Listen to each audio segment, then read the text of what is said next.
Minus 90 degrees, extreme cold. When others were already so frozen they couldn't take care of themselves, I was at home eating hot pot and drinking red wine. The goddess tried to use her looks to trade for a single meatball. But even if I poured out all the hot pot, I wasn't about to give them a single bite. The bully got so angry he grabbed an 800-pound sledgehammer and slammed it into my door. Little did he know, my door was an armored door on par with a bank vault. Forget a little hammer, even a missile couldn't blow it open. And the reason I blew a fortune upgrading my house is because outside we're facing an unprecedented extreme cold apocalypse. Over 90% of all people died in this apocalypse. Supplies and food became the key to survival. People would even kill each other over a bag of expired cookies. In my past life, risking freezing to death, I brought the goddess a pack of instant noodles, but the moment I stepped in, a group of neighbors ambushed me. They trampled me mercilessly. Fists, feet, and sticks rained down. In my dying moments, I vaguely saw the goddess Fiona standing behind the crowd, looking all innocent and helpless. I'm the one who lured him here. Everything went black, and I passed out. Next thing I knew, I snapped my eyes open and sat up on the sofa. The hellish scene was still vivid. I was gasping for air, soaked in sweat. What's going on? I looked around. This is my own house. The comfortable temperature caught me off guard. My phone showed the time, November 12th. Looks like I was reborn. The extreme cold that killed 90% of humanity, the Cambrian storm, is exactly 1 month away. Surviving that disaster, I felt incredibly lucky. This time, I'm going to live right. Just then, a white light appeared before me. I sent my consciousness into it. It turned out to be a massive white space. It's an alternate dimension.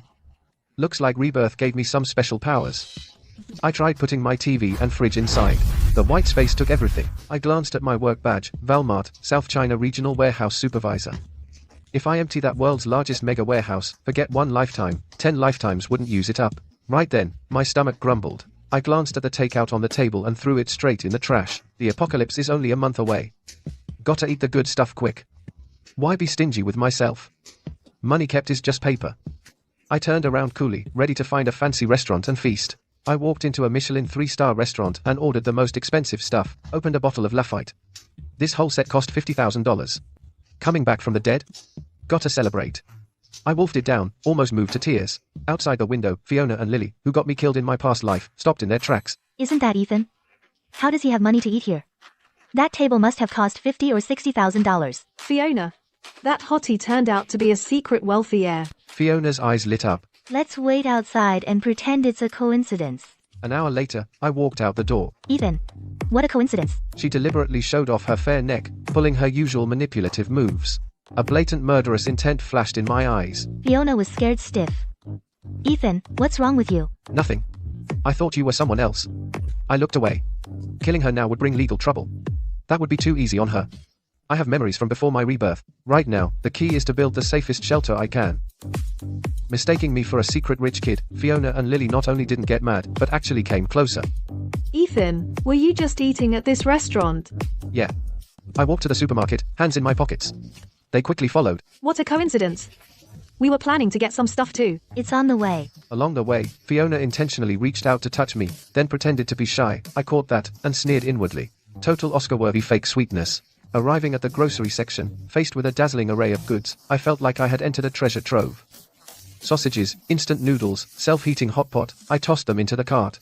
In my past life, surviving on 1 pack of instant noodles for 2 days gave me an insatiable craving for food. Ethan, buying so much. Are you going camping? Yeah. Would a rich kid eat this while camping? Fiona ran up to me and said eagerly. Need any help? Seeing Fiona being so eager, I had an idea. I'll use this month to build an absolutely safe shelter. I deliberately hinted that I had supplies, so when the apocalypse comes, they'll be crying and begging me. Then you guys help me push the carts. I unceremoniously filled 3 carts, and specifically gave them the cart with 400 or 500 pounds of beef and lamb. The 2 women were sweating profusely. I helped so much today. You'll have to treat me to a meal. Her eyes were full of implication, expecting a Michelin 3-star dinner. Sure. But I've been busy lately, how about next month? That's great, deal. Great. Let's go together. At checkout, I didn't even blink and swiped my card for over $10,000. In the apocalypse, this pile of supplies will be priceless, while money is just paper. Money is just paper. Watching the 2 free laborers pushing the heavy carts, I smirked. Might as well use them. Pushing 3 carts of supplies into the neighborhood, it attracted a lot of gossip. I didn't care. Fiona and the others knew, so this couldn't be hidden. But I wanted those people to watch, and not get a thing. Right then, the opportunistic Mrs. Miller came over. Ethan, you can't use all this alone. Share some with the neighbors. As she spoke, she reached out and grabbed an imported steak. I snatched it back. Sorry, I'm eating it myself. Give it back. Or I'll hit you. Say that again and I'll slap you. Mrs. Miller was furious. At your age, still arguing with an elderly person? What's wrong with giving it to me? I'll pay you later. If you want it, buy it yourself. I sneered. And called Fiona and the others to leave. Behind me, curses sounded. I ignored them. After sending off those two fakes, I stored the supplies in the alternate dimension. I started making a list. Now I have food. Next, I need to prepare to build a safe house. I also need to prepare medicine and weapons. These are essential in the apocalypse. The next day, the first thing after waking up, I checked the alternate dimension. The overnight vegetables and fruits were still fresh. But the live fish I put in had died. It seems time is frozen in the alternate dimension, but nothing alive can survive. Although I can't put myself in it, I can store cooked food indefinitely. I immediately called the largest 5-star hotel in Ocean City. I'm going to host a 3-day, 3-night banquet. Reserve 500 tables of food. The person on the phone was also taken aback. Please hold on. I'll go ask the manager. After a moment. Hello, sir. I'm the manager, Mr. Davis. May I ask your name? My name is Ethan. I'd like to order 500 tables of banquet. Any problem? Mr. Smith, that would be over $1 million. We need a deposit of $200,000. Send me the account number. I transferred the money without hesitation. With money, everything's a breeze. The manager immediately shouted to have the kitchen stop taking takeout orders and focus all efforts on preparing the food. In a month, money's worthless. But for now, I have to use it. I only have $1 million left on hand. It's far from enough. I turned my gaze to the central part of Ocean City, that 1,300 square foot apartment, worth over $5 million. Mortgage loan. This money doesn't need to be repaid. It's like free money. But the bank only ended up approving $4 million. I didn't bargain. I signed quickly. Including the remaining money, I now have $5 million in hand. But I need to buy weapons and fortify the fortress. It's still not enough. As I was thinking, a blonde-haired guy on the street stopped me. Hey. Bro, are you in urgent need of cash? Bank won't approve. So he's a loan shark. My heart raced. An idea struck me. I deliberately pretended to be troubled. Yeah, my family business needs quick turnover. The bank is too slow. I can help you. As long as you need. You can't go wrong with us. I need $5 million. Can you help me get through this? No problem. Let's go. Talk at the company. I followed him to the loan company. The boss, Mr. Cole, was wearing a designer suit, but his brows were full of aggression. Mr. Smith, how much do you want to borrow? $5 million. That's no small amount. Let me be clear up front. The interest is very high. Mr. Smith, once your business gets back on track, you can pay it back soon, right? The two played off each other. I saw right through it. High interest is fine, as long as I can get the money. Interest at 4% per month, borrow $5 million, repay $7 million. Also, need collateral. I pretended to grit my teeth and took out the property deed. The house is worth $5.5 million, plus a $300,000 Mercedes. That enough collateral for you? Mr. Cole confirmed the deed was valid, but pretended to be reluctant. This house is worth $4 million tops. Lend $5 million? I'd lose money. Mr. Cole, help me out. As long as you wire the money today, I only need $4.5 million. No. Not worth it. After some intense back and forth, we finally settled on $4 million. It arrived that same day. I left happily with the money, leaving behind two fools who thought they had made a killing. They didn't know they'd never get this house back. Now I have $9 million in hand. With this starting capital, plus using prepaid deposits as leverage, I've got tens of millions of dollars in buying power. I drove straight to the famous Titan Security in Ocean City. In my previous life, I heard they had built for the richest man's son a safe house worth $1 billion. The business manager, Mr. Wright, walked in. Hello, sir. What can I do for you? I need you to build me a safe house. I need you to build me a safe house. Mr. Wright's expression instantly turned serious. Titan Security is a world-class security company. We can definitely meet your requirements. What if I ask you to completely convert the apartment on the 24th floor into a safe house? Can you do it? No problem. I felt greatly relieved. Choosing to stay in the apartment was to see with my own eyes those who harmed me die. Mr. Wright handed over the tablet. We offer customized services. You can select the services on it. I took the tablet. As long as the money's right, we can build it 300 feet underground. But I only have 1 month. I must choose the most efficient plan. I quickly checked off the options. 8-inch aerospace alloy, 10 times stronger than steel, to replace the walls directly, top-grade bulletproof glass, a bank vault-level security door, air filtration system to guard against poison gas, 4,869 blind spot-free surveillance. The goal is only one, to build an absolutely unbreachable iron fortress. Mr. Wright looked at the order. His eyes widened. Just add weapons, and this is practically a fortress. I used to be a mercenary. This configuration is insane. My eyes flickered. I lowered my voice. So can you get me guns? I've offended some serious people. Only defending is not enough. Mr. Wright's expression turned serious. We are a legitimate company. This order is over $8 million. After the job is done, I won't treat you unfairly. Mr. Wright weighed his options for a moment. I can't do it, but I can ask around for you. At most half a month, the safe house will be finished. After signing the contract, I paid a $1 million deposit. The remaining balance, I'll never have a chance to pay. Leaving the security company, I immediately called the hunting ground owner, Leo. I need a batch of crossbows, compound bows and air rifles. I'll buy at a high price. Ethan, these things can't be used to hurt people. You're overthinking. I'm going hunting in Africa. Yo, then watch out for lions. We have them in stock. Come pick them up. I rushed to West Hill. Returned fully loaded. 5 steel crossbows, 3 compound bows, 600 arrows, 2 Damascus hunting knives. These weapons filled the trunk. I felt so safe. At dusk, I was eating hot pot alone, thinking I might not get to eat it again. I immediately called the waiter. I want to order 10,000 portions of hot pot base. The waiter was stunned, thinking I was messing around. The manager came to confirm. Without further ado, I swiped my card for over $1 million. The manager was grinning from ear to ear. On the spot, he threw in 500 portions. Back at the entrance of the neighborhood, a massive fleet of hotel catering vehicles, 20 or 30 cars, blocked the road completely. The neighbors were dumbfounded. Holy smokes, hundreds of tables of 5-star banquet. That must be $1 million. I always knew Ethan was well off, but now it seems he's a hidden millionaire. Fiona pursed her lips. Her eyes burned with desire. She stepped closer.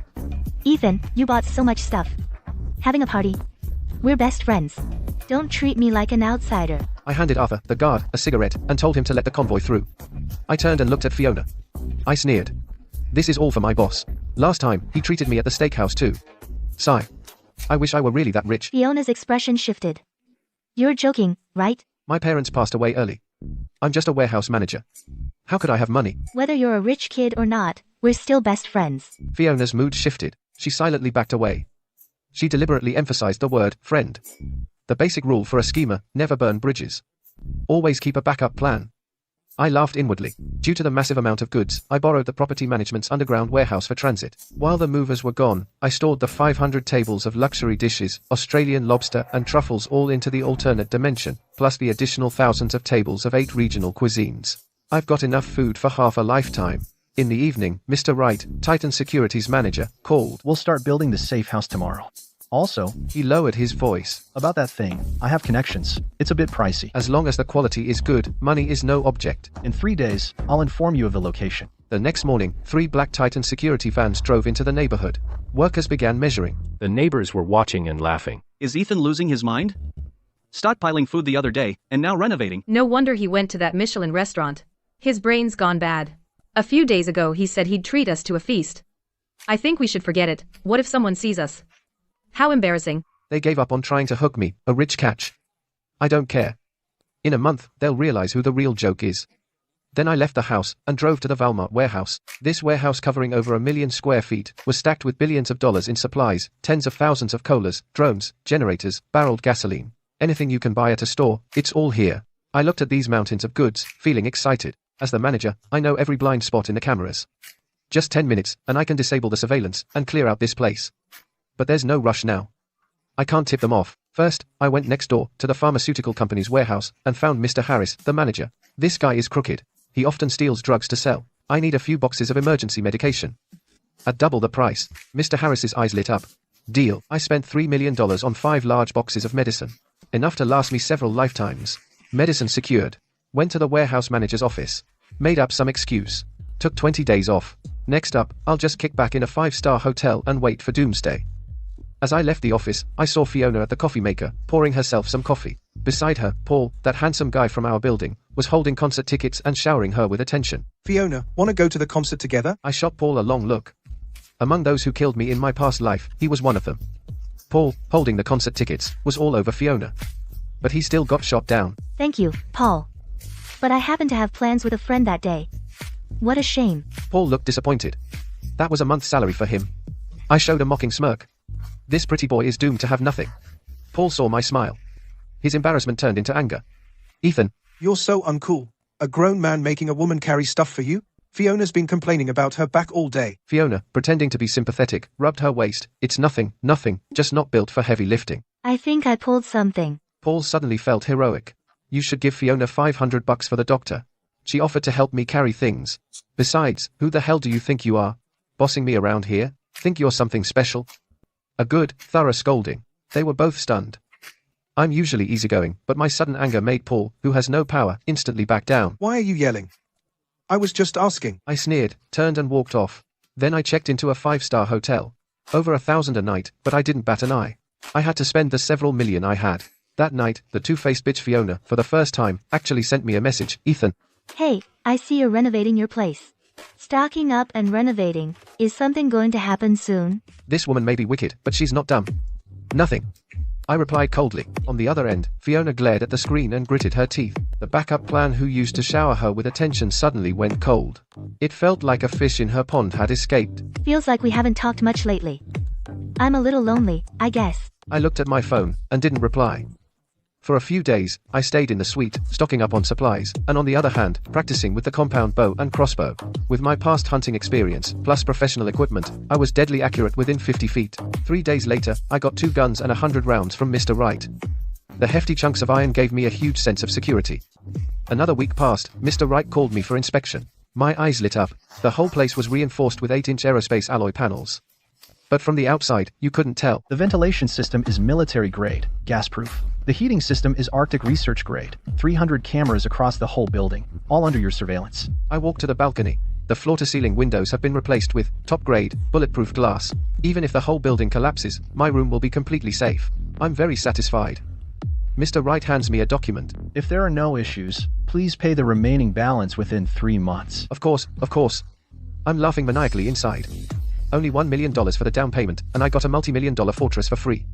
The remaining balance? Maybe in my next life. Lying on the sofa, I suddenly smacked my forehead. Oh, crap. How could I forget the water? The apocalypse will be minus 90 degrees. Going out to chop ice is suicide. I immediately order 100 huge water storage tanks. They can hold 17,000 cubic feet of water. A few hours later, the delivery arrives. The neighbors start gossiping again. Is Ethan crazy? A few days ago, he installed steel plates, and today he buys water tanks. Is he building a safe house like in the movies? Ocean City is by the sea, how could it lack water? Worrying about nothing. I don't bother to argue. On the day the apocalypse comes, you'll see who the real fool is. The security guard, Arthur, walks over warmly. Ethan, why are you buying so many tanks? Need any help? Arthur is a retired veteran. In my previous life, he saved a mother and daughter but starved to death himself. Looking at this good man, I decide to say a bit more. Arthur, I have insider information. This winter is going to be tough. You should stock up on instant noodles and water too. Arthur frowns. Really? For real? Look, I've stocked up this much. Instant noodles don't expire anyway. It buys peace of mind. Arthur nods. He takes it to heart. Next to him, the argumentative Mr. Thompson comes over. Ethan, don't spread rumors. You might get taken in for questioning. I roll my eyes and walk away. You can only save those who listen. Over the next 20+ days, I splurge on food and drink while practicing shooting at the range. Everyone around thinks I'm a joke. Even Fiona distances herself from me on purpose. I don't care. 3 days until the apocalypse. Although I've collected a lot of supplies, it's still not enough to give me absolute security. I set my sights on that giant Walmart warehouse. In my previous life, there were rumors that the executives got wind of it early and were secretly moving supplies. In that case, even if I empty the warehouse, the executives in the chaos won't have the energy to investigate deeply. This is the perfect opportunity to act. I go to work at the warehouse as usual. Taking these familiar colleagues off guard, I put something in their tea. Soon, all the staff on duty fall asleep. I go to the surveillance room and cut off all cameras. Done in 10 minutes. Easy, I know the drill. I put on shoes and gloves 2 sizes too big. I stand in front of the massive warehouse. I took a deep breath and started gathering supplies. My right eye scanned the aisles with a thought. The shelves vanished instantly. The beverage section, tens of thousands of tons of bottled water, red wine, and spirits, all gone. The fuel section, tens of thousands of boxes of anthracite, barreled gasoline and alcohol, enough to burn for centuries. The food section, tens of thousands of tons of canned food, roast chicken, gourmet snacks, mountainous piles of food vanished in an instant. The equipment section, baseball bats, skiing equipment, and dozens of sets of top-tier winter gear that can withstand minus 150 degrees. 2 hours later, the millions of square feet of warehouse were completely emptied by me. Looking at the empty warehouse, I felt immensely satisfied. Even the Ice Age couldn't stop me from living comfortably. I returned to my post and destroyed the evidence. I drank some tea and pretended to sleep at my desk. After an unknown amount of time, I was shaken awake. Boss. Something terrible happened. The warehouse has been emptied. I opened my eyes, feigning confusion, then slammed the table in shock, looking horrified. What? How is that possible? My legs gave way, my voice trembling. Billions of dollars in supplies, how did it all vanish in the blink of an eye? This is too bizarre. My colleagues were also nervous, but no one mentioned that I had been asleep. After all, it was too absurd. Even a fleet of trucks would take days to move this much. Clearly, it wasn't something a few security guards could do. We can't handle this mess. Let's inform the higher-ups. Everyone nodded in agreement. We only earn a few thousand a month. Why risk our lives? I dialed the manager's number. Manager, the warehouse is empty. On the other end of the line, the manager was stunned. He thought I was joking. I smirked. Billions of dollars in supplies, all mine. Doomsday. Bring it on. Billions of dollars in supplies gone. Walmart executives are furious. The general manager's face went white as a sheet. Oh my god. How am I supposed to explain this to headquarters? The police got involved, but I wasn't worried at all. Millions of cubic feet of supplies disappeared into thin air, and there were no tire marks outside the warehouse. The only logical conclusion was that Walmart committed insider theft. I cooperated with the interrogation all night, and since there was no evidence, they had to let me go. Although I was ordered not to leave Ocean City, I never planned to leave anyway. Only 2 days until the Ice Age. The news was swamped with reports about the bizarre Walmart theft. Speculations ran rampant.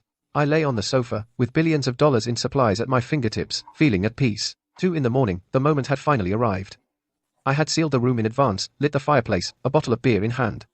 I stared intently out the window. Suddenly, an eerie white light appeared on the horizon, bright as day. 2 seconds later, it fell silent. Most people, fast asleep, didn't notice a thing, but a chill ran down my spine. The gamma rays had arrived. Minutes later, fingernail-sized snowflakes started falling. In under 2 minutes, it became heavy snow. The wind howled, and the whole city was swallowed by white in an instant. That's nature for you. Destruction never gives a warning. Nervously, I glanced inside the room. The thermometer read 90.7 degrees. The fireplace was blazing. The premium insulation did its job. It was actually a bit hot inside. I let out a sigh of relief. I dialed back the charcoal. I checked my phone. The internet was going crazy. Damn it, how'd it suddenly drop to the single digits? Can we even go to work tomorrow? Wow. The South's never seen snow this heavy. No work tomorrow. Ha ha. Looking at people excitedly sharing snow scenery photos, I shook my head. This is only the beginning. Next, the heavy snow will last 3 months. The temperature will drop to -90 degrees. By then, hope you're still in the mood to enjoy the snow. Next morning, I was woken by a call. It was Fiona. Hello. What's up this early? Ethan, it's freezing out there. Did you stock up cause you knew it'd get this cold? I kicked off the velvet blanket. The room was toasty. Almost made me sweat. I went to the floor-to-ceiling window. The snow had already buried the city 1 story high. Just heard it from a buddy. No wonder. You could have at least given me a heads up. Now I'm freezing. This woman actually had the nerve to blame me? I hung up right away. I took a hot shower. I grabbed the premium, a 5 Wagyu and red wine. Steak and pasta for breakfast. I turned on the TV. The news anchors were in thick down jackets. Global temperatures have dropped by 120 to 180 degrees. Don't panic. The snowstorm will pass soon. I snorted. Top right of the screen showed outdoor. Temp, -85 degrees. And me, in my pajamas, was enjoying the constant temperature of my $8 million safe house. Didn't feel the cold at all.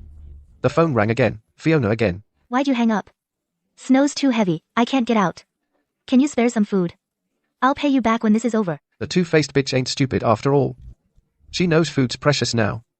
This time, I'm gonna toy with her. I aimed the camera at the steak, wine, and myself in pajamas, snapped a selfie and sent it over. Fresh steak, grilled just this morning. Fiona is wrapped in 2 blankets. Shivering all over. The AC is set to 104 degrees, but the room temperature is below freezing. When she sees my selfie, her eyes go wide. Top-grade Wagyu beef, red wine that costs $2,000 to $3,000 a bottle. She's freezing to death, while I'm enjoying life. Jealousy is tearing her apart. So nice. I want to eat steak too. And drink red wine. I smile happily. She still thinks I'm a sucker. If you want some, just go buy it at the supermarket. Ethan, you're not a real man. I gave you such a good chance, and you didn't even try to impress me. She grinds her teeth. But to maintain her goddess image, she still refused to bow and beg me. I ignore her. I open the resident group to watch the drama. Community committee member Mrs. Miller is arrogantly bossing everyone around in the group. Everyone, don't panic. The snow disaster will pass in a couple of days. Don't rush to hoard supplies. Trust the authorities. With this heavy snow, how can we not stock up on supplies? Hoarding will only drive prices up. If anyone hoards supplies, I'll report them for disturbing public order. I sneer. Today is the first day of the apocalypse. The supermarket still has stuff, but Mrs. Miller's threats cut off everyone's last chance to survive. Suddenly, Mrs. Miller tags me. Ethan, you've hoarded a lot before, so you shouldn't set a bad example. If I catch you going out to buy things again, don't blame me for being ruthless. This old hag is still holding a grudge because I wouldn't give her steak. Too bad, her authority means nothing now. Mrs. Miller, what if the snow disaster lasts a long time, and people have no food? Can you take responsibility? The group instantly explodes. Everyone is unhappy with Mrs. Miller. With me leading the way, someone immediately chimes in. Yeah, if we run out of food and drink, who's responsible? Mrs. Miller is a bit flustered, and hates me even more. Supplies will definitely not be scarce. Ethan, you're inciting people, breaking the law. I burst out laughing. At a time like this, you still want to throw your weight around. Don't worry, it's so cold outside. Even if you asked me to go out, I wouldn't. Suit yourselves. I have enough supplies to last 10 lifetimes. As for those who believed Mrs. Miller's nonsense. Outside, people are starving and freezing. But I'm in my constant temperature safe house, wearing pajamas, playing the latest console. This life without work or social obligations is even better than before the apocalypse. Then my phone rings. It's that annoying Mrs. Miller again. Ethan, grab your tools and come shovel snow. She's rallying everyone in the group chat to shovel snow, but few are responding. And now she's coming after me directly. I glance out the window. 10 feet of snow. Shoveling by hand, that's a fantasy. In this cold, you'd freeze solid the moment you step out. We'll wait until the snow stops. Immediately, someone in the group agrees. Right, minus 90 degrees, you'd get frostbite out there. Mrs. Miller gets anxious. What kind of attitude is that? Shoveling snow is for everyone's good. Ethan, I'm ordering you in the name of the community committee, you have to come out. Anyone who opposes me opposes the organization. After the snow disaster, you will be dealt with. She's pulling rank again. The residents are furious but dare not speak. I sneer. I scroll through the records. She only at S, the people who are usually easy to push around. The gangster boss from 601, Carter, and the rich kid from 802, Henry, she doesn't dare mention a single one. Since she has no shame, I'll tear that mask off for her. Mrs. Miller, if it's for everyone's good, the community committee should lead by example. And why are you only calling on us? Do you think we're easy to bully? Why not ask Carter and Henry? When it comes to them, you can't even squeak. The group chat explodes. Everyone cheers. Ethan is my spirit animal. Mrs. Miller just bullies the weak. Exposed, Mrs. Miller loses face. She sends several long voice messages. Some people are so petty, zero sense of dedication, they're just troublemakers. If anyone else slanders me, I'll call the police. I burst out laughing. At a time like this, she's still threatening with the police. Mrs. Miller wants to make an example of me. But I'm determined to tear off her fig leaf. Yo. Mrs. Miller's got some nerve. So tough, huh? Go tell Carter and Henry to come shovel snow. I called them out by name in the group chat. Carter, the thug leader who took an axe to my door, and Henry, the first rich kid to pull a knife on me. Mrs. Miller was between a rock and a hard place.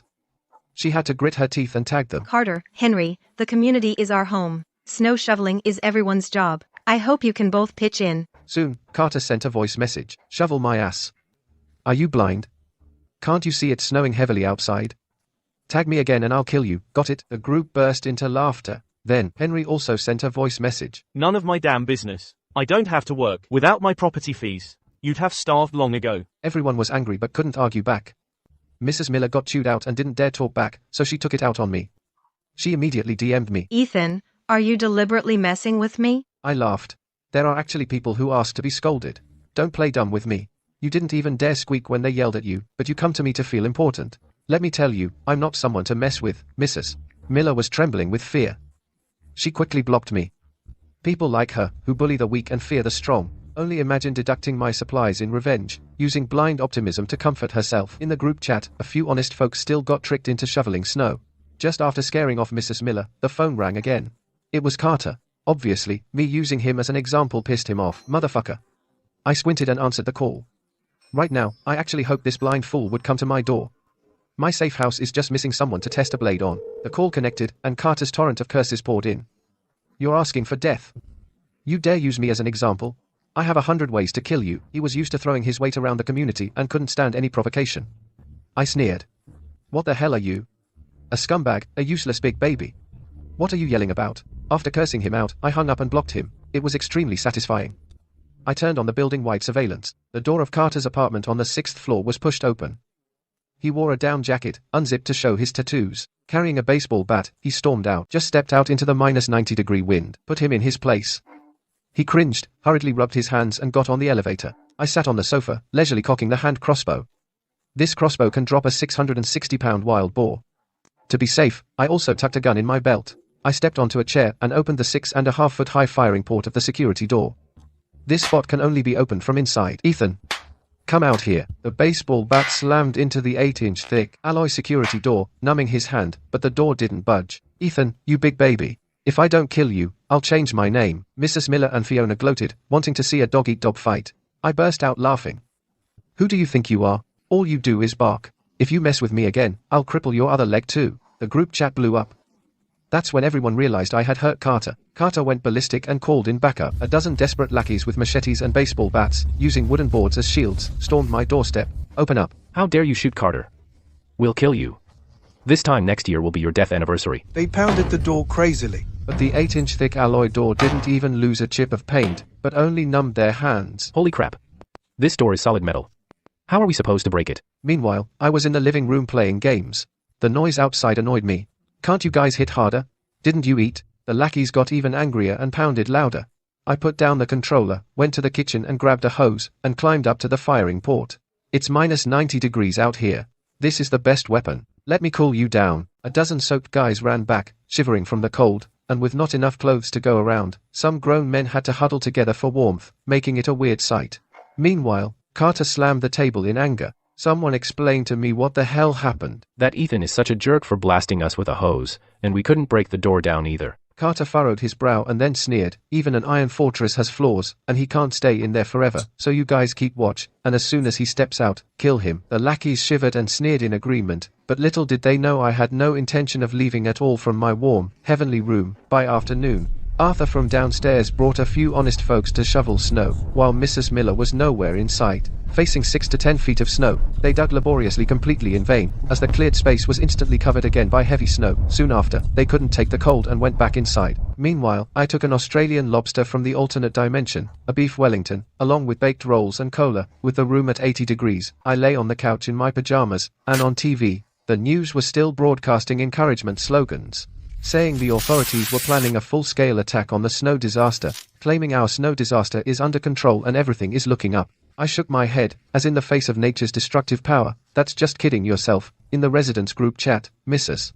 Miller was still rambling on, calling for everyone to help each other, but no one responded. As the snow had been falling for 2 days, panic began to spread, and Fiona messaged me again. Ethan. Are you okay? I'm out of food at home. Can you give me some? I'll treat you to a meal later. I smirk. The instant noodles she hoarded last time must not be finished yet. She just doesn't want to rough it. I really have no instant noodles left. Look, I can only eat this stuff normally. I casually took a photo of the Australian lobster and steak on the table and sent it over. Fiona's brows shot up in anger. Her bestie Lily poked her head out from under the covers, and seeing the photo, her eyes lit up with greed. These days, they could only eat instant noodles, and they were losing it. That's too much. He's hogging all the good food and not thinking of you, and he claims to like you. What a fake. Fiona was angry, but the longing in her eyes was undeniable. She thought I was deliberately provoking her in exchange for her compromise. He wants to use a bit of food to make me his girlfriend. Naive. Lily immediately gave her advice. Fiona, tell him you'll give him a chance to have dinner with you, but he has to bring the food. This way you save face, and still get to eat the lobster. Fiona reluctantly nodded. Fine, I'll give him a chance. Ethan, it's been a while since we got together. Come to my place tonight for dinner. I stared at the screen and burst out laughing. Are you going to treat me to dinner? Sure, thanks. Fiona turned pale with anger. Great. I give him a chance to treat me, and he expects me to pay. She threw her phone down. A cheapskate like him deserves to be single forever. He's on the backup plan list, way down at the bottom. I'm never talking to him again. The two of them cursed for a while. Seeing that I didn't apologize, Lily came up with a shady idea. She secretly messaged me. Ethan, how can you be so dumb? Fiona is angry, and this is serious. I chuckled. One plays good cop, the other plays bad cop. I've seen through the tricks of this toxic duo long ago. Lily's gaslighting is top-notch. Bring over the steak and lobster from home. Once Fiona's moved, your chances will be much better. This whole begging act with a condescending charity face is just sickening. I don't have much left at home. Just enough for myself. You're being stupid. Skip 2 meals, and once you hoodwink Fiona, you'll have it made. I replied with a single "oh" and tossed my phone aside. Lily nearly lost it. Fuming, she went to Fiona and laid it on thick. Fiona gave a cool response. Don't mention him in front of me from now on. I wasn't playing along. So they thought of another backup plan. Paul. Fiona texted, and within 5 minutes, Paul came running. He scampered over with a backpack of goodies. He patted his chest and promised. For Fiona, I'll do anything. Fiona was all sweet talk to his face. But she turned around and changed her tune. This pathetic loser dares to think of me. In your dreams. Meanwhile, I was at home, working out while binge-watching short dramas. Life is even better than before the apocalypse. But the outside world was in panic. Even with the AC running all the time, the room temp was just 32 degrees. The fridge was empty. Mrs. Miller's chicken soup didn't cut it anymore.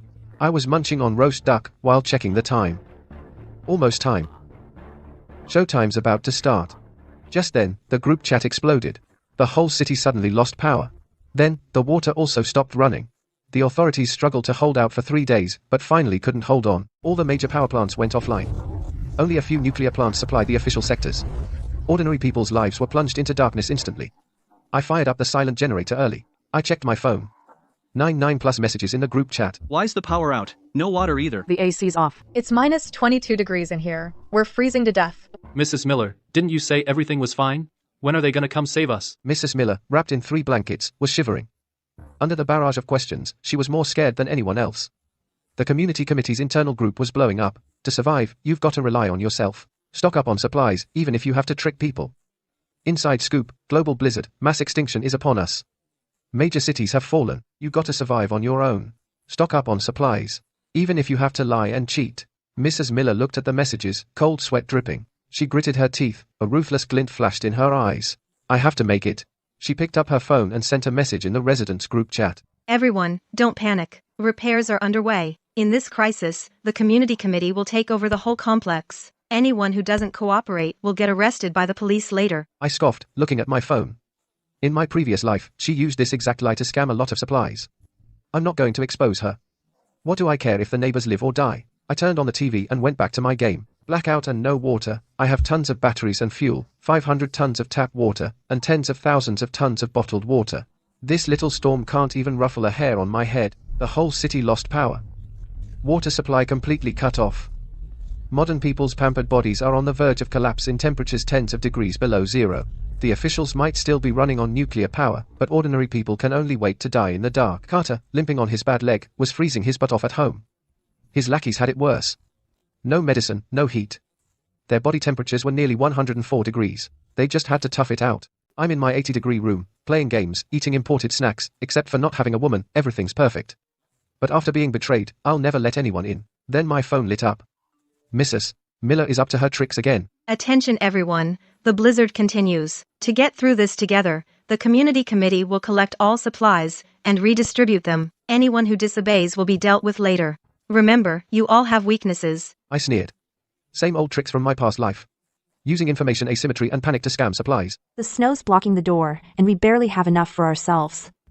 Why should we hand it over to you? Exactly. This is too much. The hoarders resist, but the needy stand up to support Mrs. Miller. What's wrong with neighbors helping each other? This is the committee's decision. The group chat's going crazy. Fiona and Lily are playing dead and staying quiet. With their personalities. They'd never hand anything over. I was just watching the show when Mrs. Miller DM'd me. Ethan, you work at the warehouse, and you bought 3 carts of stuff last time. Now that everyone's in trouble, you should step up. I'll pay you back after the snow disaster. This old hag, she's got her sights on me.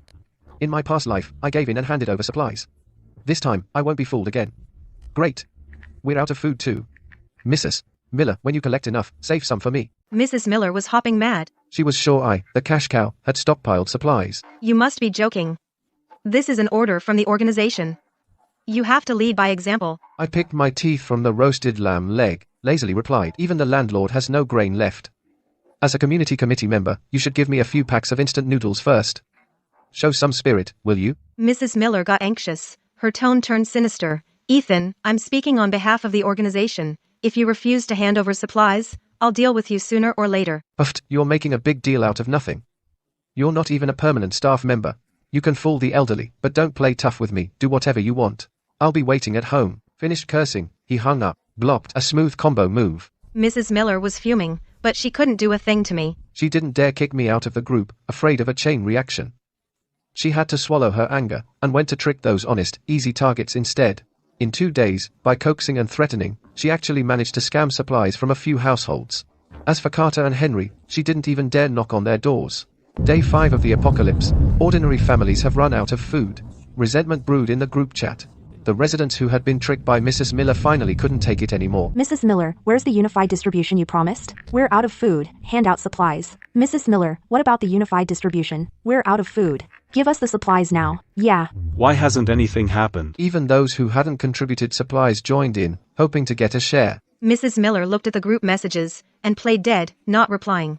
She curled up under 5 layers of blankets, a malicious look in her eyes. I worked hard to scam those supplies, so there's no way I'm giving them back. Mrs. Miller played dead, and the neighbors in the group started cursing.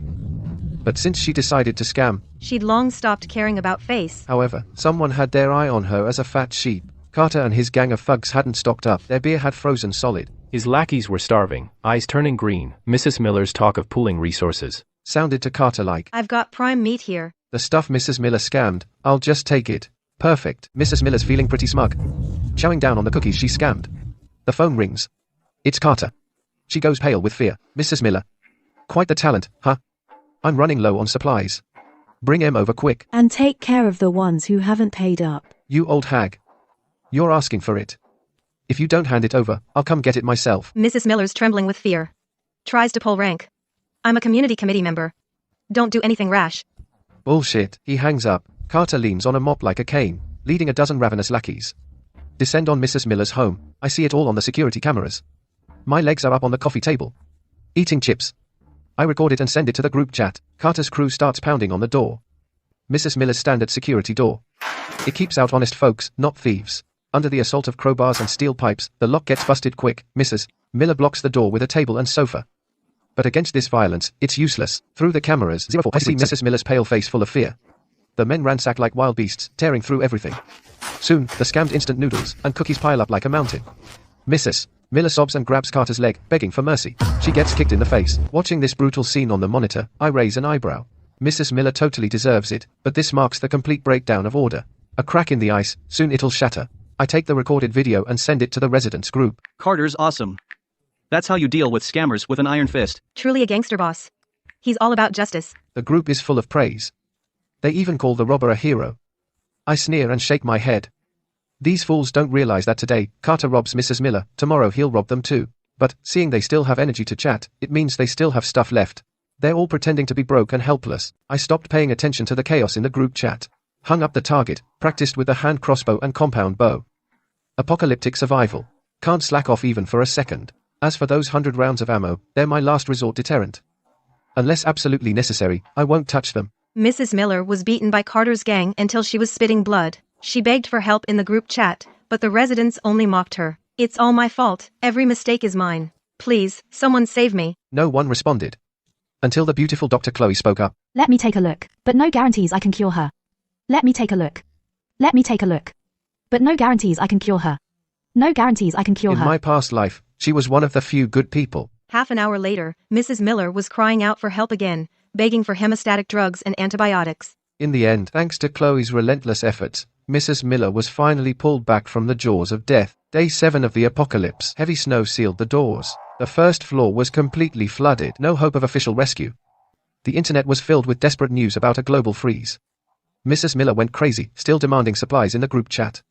Completely ignored by everyone. Mary, a mum from the 12th floor, broke the silence. Does anyone have food? My kid and I haven't eaten in 2 days. I'll pay a high price. I have a few packs of instant noodles, $200 a pack. In the past, that would have been a fortune. But in the apocalypse, it's a lifeline. Mary hesitated. Suddenly, the rich kid Henry popped up. I'll offer $400 a pack. How many do you have? I'll take them all. Looking at my phone, I smiled faintly. Something interesting was starting. The collapse of money happened right then. Henry's offer of $400 for a pack of instant noodles blew up the resident group chat. Some panicked, some laughed, calling it price gouging. But I knew this was money's last hurrah in the end times. Henry wasn't stupid. He used his cash to buy from short-sighted neighbors a few weeks' worth of survival supplies. Those who now sell their lifeline food for a few $1,000s will soon regret it bitterly. The mom Mary sobbed that her baby had no milk. But with Henry's sky-high offers, no one paid her any mind. In the end, only the soft-hearted security guard Arthur shared some food with her. I watched coldly from the sidelines. In my past life, this seemingly fragile woman always managed to survive well. Cute on the outside, ruthless on the inside. Meanwhile, with supplies running out, the once picky Fiona and Lily now, for the last half-pack of hardtack, wouldn't even throw away the crumbs on the floor. Wrapped in blankets and pale-faced, they stared blankly at the hardtack on the coffee table. If they don't find a way, in at most a week, they'll starve. It snowed for 10 straight days. The second floor was buried. I was living it up in the safe house, while Fiona and Lily were on the brink of running out of everything. Their last stock, 5 packs of instant noodles, 3 cups of instant noodles, and half a bottle of chili crisp. The once delicate goddess, now faced the fear of starving to death. Instant noodles just aren't filling. Lily, if the snow doesn't stop, what do we do? Does Paul still have any? Already squeezed dry. He's as thin as a zombie now. He gave me his last 2 cups of noodles. Lily wasn't giving up. We're so pretty, with just a little effort, surely some guy would be interested, right? Fiona gave a bitter smile. She'd already tried. She wanted supplies but turned up her nose at the guy's conditions. She wanted a 6-foot-tall civil servant. In the end, even the old man downstairs said it was too cold and he had no energy for that. In desperation, Lily thought of me. Oh right. Did you forget our precious Ethan? Unless he begs me on his knees, I'm not going to him first. She was still putting on airs, afraid of ruining her image. It'd be hard to find a rich guy later. But Lily started brainwashing her. He must still have supplies at home. The reason he was cold to you before was definitely because he thought he wasn't good enough for you, and gave up. Exactly, he's just a middle-class wannabe, pretending to be a rich kid. What a waste of my feelings. But he's a good backup plan. Just give him a little smile, rekindle his hope, and he'll do whatever you want, right? Fiona's eyes lit up instantly. Right, a backup plan is for when you need it. Fiona finally couldn't take it anymore. She picked up her phone and sent me a voice message. Little brat. You haven't come to see me in days. You're so mean. Actually, I've been regretting it for a while now. Her sweet voice made me weak in the knees. I've been under the weather lately. I couldn't be bothered to check messages. Did you catch a cold? No. Summer cold. Fiona was speechless. -70 degrees. She was freezing and couldn't sleep. I said, summer cold. I sent her a picture. A blazing fireplace. My bare thighs. Leftover lamb chops on the coffee table. And piles of snacks. Fiona was burning with envy. A few days ago, to keep warm, she burned a chair. She was so moved she cried. And I actually had a fireplace. Oh my god. Isn't that photoshopped? How is that possible at a time like this? How can someone live so well? Fiona had her doubts too. She immediately called me on video. I picked up. I wanted to see her struggle in despair. On the other side of the screen, 2 women wrapped in blankets, barefaced and haggard, looked like refugees. On my side, I was in my pajamas, lounging lazily on the sofa, with the room brightly lit. Behind me was a mountain of high-end ingredients, dried scallops, abalone, caviar, and canned truffles. To them, this was paradise. Seeing Fiona's face twisted with longing, I was secretly thrilled. The former goddess was nothing special without makeup. The contrast between heaven and hell left both women completely stunned. How have you been? You two look thinner. Congratulations. They were probably cursing me out in their heads. It's from starving. Lily stared at the kitchen behind me, swallowing greedily. How do you have so much food? Oh, that? Just junk food. I eat some when I can't be bothered to cook. In the apocalypse where instant noodles cost $400 a pack, my words were a blatant show of wealth. Ethan, you're amazing. I admire you so much. She called me Ethan for the first time. She asked about the temperature in the house. I pointed the camera at the fireplace. I have a fireplace installed. It's so hot it's uncomfortable. By the way, is it really that cold outside? I haven't gone out for about 10 days, so I'm not sure. Drawing all the aggro. 2 women are fuming with hatred. But they have to force a smile. Fiona puts on an act of being weak and pitiful. Ethan, could I come over to your place? I miss you so much. She thinks with just a finger twitch. I jump to agree. Looking at her pretentious act, I just feel sick. The perfect illusion of my goddess is shattered. All that's left is disgust. On such a cold day, it's better to stay home. Don't run around. I rejected her bluntly. Fiona is shocked and hurt. How could you reject me? You used to be so nice to me. I want to see you. Watching her act spoiled, I sneer. Back then, asking her out was harder than climbing a mountain. Bringing her home was full of excuses. When I invited you over before, you always said it's inappropriate for a single man and woman. I think you were right. We're not involved, we should keep our distance, to avoid gossip. I want to see when I throw these words back at her, what expression she makes. To get into the house, Fiona throws caution to the wind. If it were the old me, I'd have opened the door already. No. In the apocalypse, survival is everything. Any risk must be avoided. I look at the screen, with a mocking gaze. Fiona, are you mistaken? I admit we had a good relationship before, but you don't think that I like you, do you? Fiona's face changes dramatically. What do you mean? Don't you like me the most? Don't misunderstand, you are somewhat attractive, but I never intended to date you. With my standards, I can have anyone. What gave you the confidence to think that I was chasing you? This blow directly pierces the heart of an entitled brat. She used to think I was a backup plan. Now I'm telling her, she's just another fish in the pond. Fiona trembles with rage. Ethan. You've gone too far. Cut the act. Aren't you just a gold digger? Always fishing for a rich guy. You think rich people are stupid? You're famous among those rich brats. He crushed her self-esteem into the dirt. I didn't give her a chance to yell. Just hung up the phone. Fiona sent a barrage of voice messages cursing him. I couldn't care less. Seeing her all worked up actually feels great. I laughed and took out from the wine cooler a bottle of Romani Conti, $40,000 a bottle, served with a tomahawk steak, escargot, and roast duck. This crazy mix of food is probably one of a kind in the world. On the other side, Fiona was smashing things in rage. Damn you, Ethan. If it weren't for the snow disaster, I wouldn't even look your way. Why am I, so pretty, living like this? And he's living in paradise. Lily watched coldly. It's because you screwed up back then. He has food and a fireplace at home. That's way better than the rich brats. Outside, the snow kept falling. The official encouragement was getting hollow. The fear of death hung over them. Fiona was still raging helplessly, but Lily wrapped herself in a blanket and secretly took out her phone. My phone lit up. It's Lily. Ethan. Seeing you tear into Fiona, I'm really happy for you. Actually, I knew all along she was a gold digger. I'm glad you finally woke up. I chuckled. Sure, fake friends, selling her out just like that. Yeah. Nothing much. Actually, I've always liked you. Now that you don't want her, let's be together. I almost spat out the red wine I just had. TSK. Wow, that's direct. Look what 10 days have done to her. She used to think she was a fairy. Now for a bite to eat, she's got no shame left. Seriously? But Fiona and I are tight. If you're with me, won't that mess with your friendship with Fiona? Friendship? What friendship? We're just roommates, that's it. You have no idea how much I can't stand her. To get ahead. She started spilling all the tea. I secretly recorded it. After she got it all off her chest, Lily's true colors finally came out. Let me be your girlfriend, okay? You must get lonely all by yourself. I can help you out with lots of stuff. Too bad. I'm not interested. So I took the recording and sent it to Fiona. I'm flattered, but I still gotta say no. I do like women, but you're way too ugly for me. That's the ultimate burn. Lily was livid. Before she could even cuss, a scream erupted from the side. Lily. You little cutie. The two women went at it, hair pulling, arm pinching, until they both dropped from exhaustion. Day 11 of the apocalypse. The official news did a complete 180. The anchor's tone turned dead serious. No more comforting the masses. Just kept saying every afternoon, there'd be 1 hour of power. No high-power devices allowed. This meant the authorities had totally thrown in the towel. We're on our left. Fend for yourselves. The group chat blew up. Some were raging.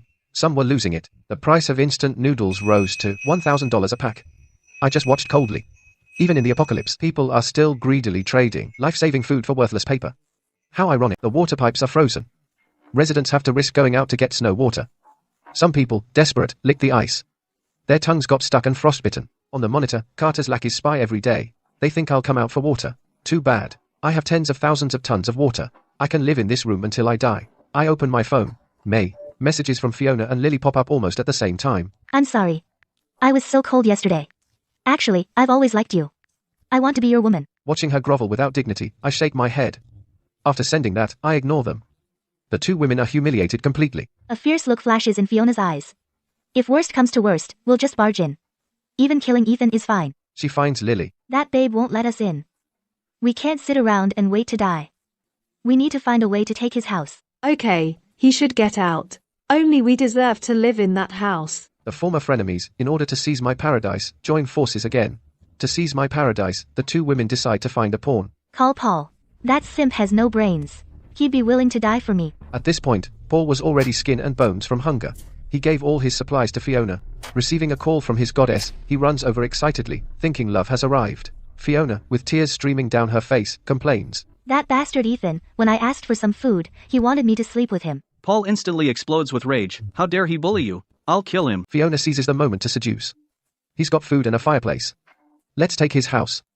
We can live together, okay? Paul's heart races. The three prepare cleavers and steel pipes. They come to my door.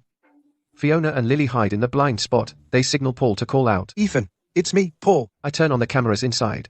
I watch the two women hiding by the door, weapons in hand, their faces full of murderous intent. My blood runs cold. Even though I was prepared, their ruthlessness still exceeded my expectations. You wanna kill me? As if you could. Ethan. For old time's sake, give us some food. I'll trade a box of ibuprofen for 2 packs of instant noodles. Ibuprofen is hard currency in the apocalypse. He purposely lowballed to lure me out. I pick up a water bottle. I start peeing into it noisily. Ibuprofen. Not bad. Let me think about it. The 3 outside hear the commotion. They think there's hope. Greedy smiles spread across their faces. Done peeing.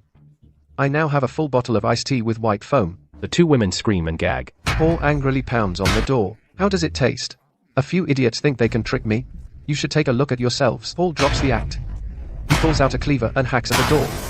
The cleaver hits the alloy steel plate. The massive recoil sends the knife flying out of his hand, grazing Paul's head. It leaves a bloody gash. His hand is split open. Paul screams in pain. Seeing Paul injured, the 2 women abandon him in fear. They turn and run. Paul stumbled back to Fiona's place, shivering all over. Before he could even sit down, Fiona started screaming. Ah! Get out! Who told you to sit on my couch? Not only did Fiona show no sympathy, she scolded him for dirtying the sofa. Paul actually thought she was right to scold him. He quickly apologized. Then he was kicked out. In the residents' group chat, Mrs. Miller was still demanding supplies. But this time, all she got was abuse. Everyone brought up the old grudge about not allowing hoarding, settling all scores at once. They called her a troublemaker. Henry started to freak out. He offered $10,000 for a pack of instant noodles. Believe it or not, some gamblers were still willing to sell, betting the snow disaster would end soon. I scoffed. Money will soon be worth less than toilet paper. The next day, Fiona and Lily came again. This time, they'd learned their lesson. They even came with umbrellas. Their mouths were begging for food, but I knew they had knives hidden under their coats. I ignored them. I opened the alternate dimension. In the toy section, I found 2 stink bombs. These prank toys are magic. The smell is impossible to wash off. Watching those 2 with umbrellas on the monitor, I grinned. I walked over with the stink bombs. Some neighbor complained. I replied, don't like it. Come and hit me. And I blocked him. The next morning, a gunshot rang out through the whole building. I pulled up the monitor. My eyes narrowed. In front of the 3rd floor neighbor's door, the limping Carter was holding a dark, menacing gun. In the group chat, Carter sent voice messages and photos. From now on, I run this building. Anyone who sticks their head out, this is what happens. The group chat fell dead silent. Even though everyone knew he had limited bullets, and not many men, no one dared to fight back. I shrugged. As long as he doesn't come after me. Just then, my phone vibrated like crazy. I got added to a new group. One without Carter. The ostriches finally remembered to stick together. A new group is formed. Everyone is outraged. We must unite. He has a gun and a few bullets.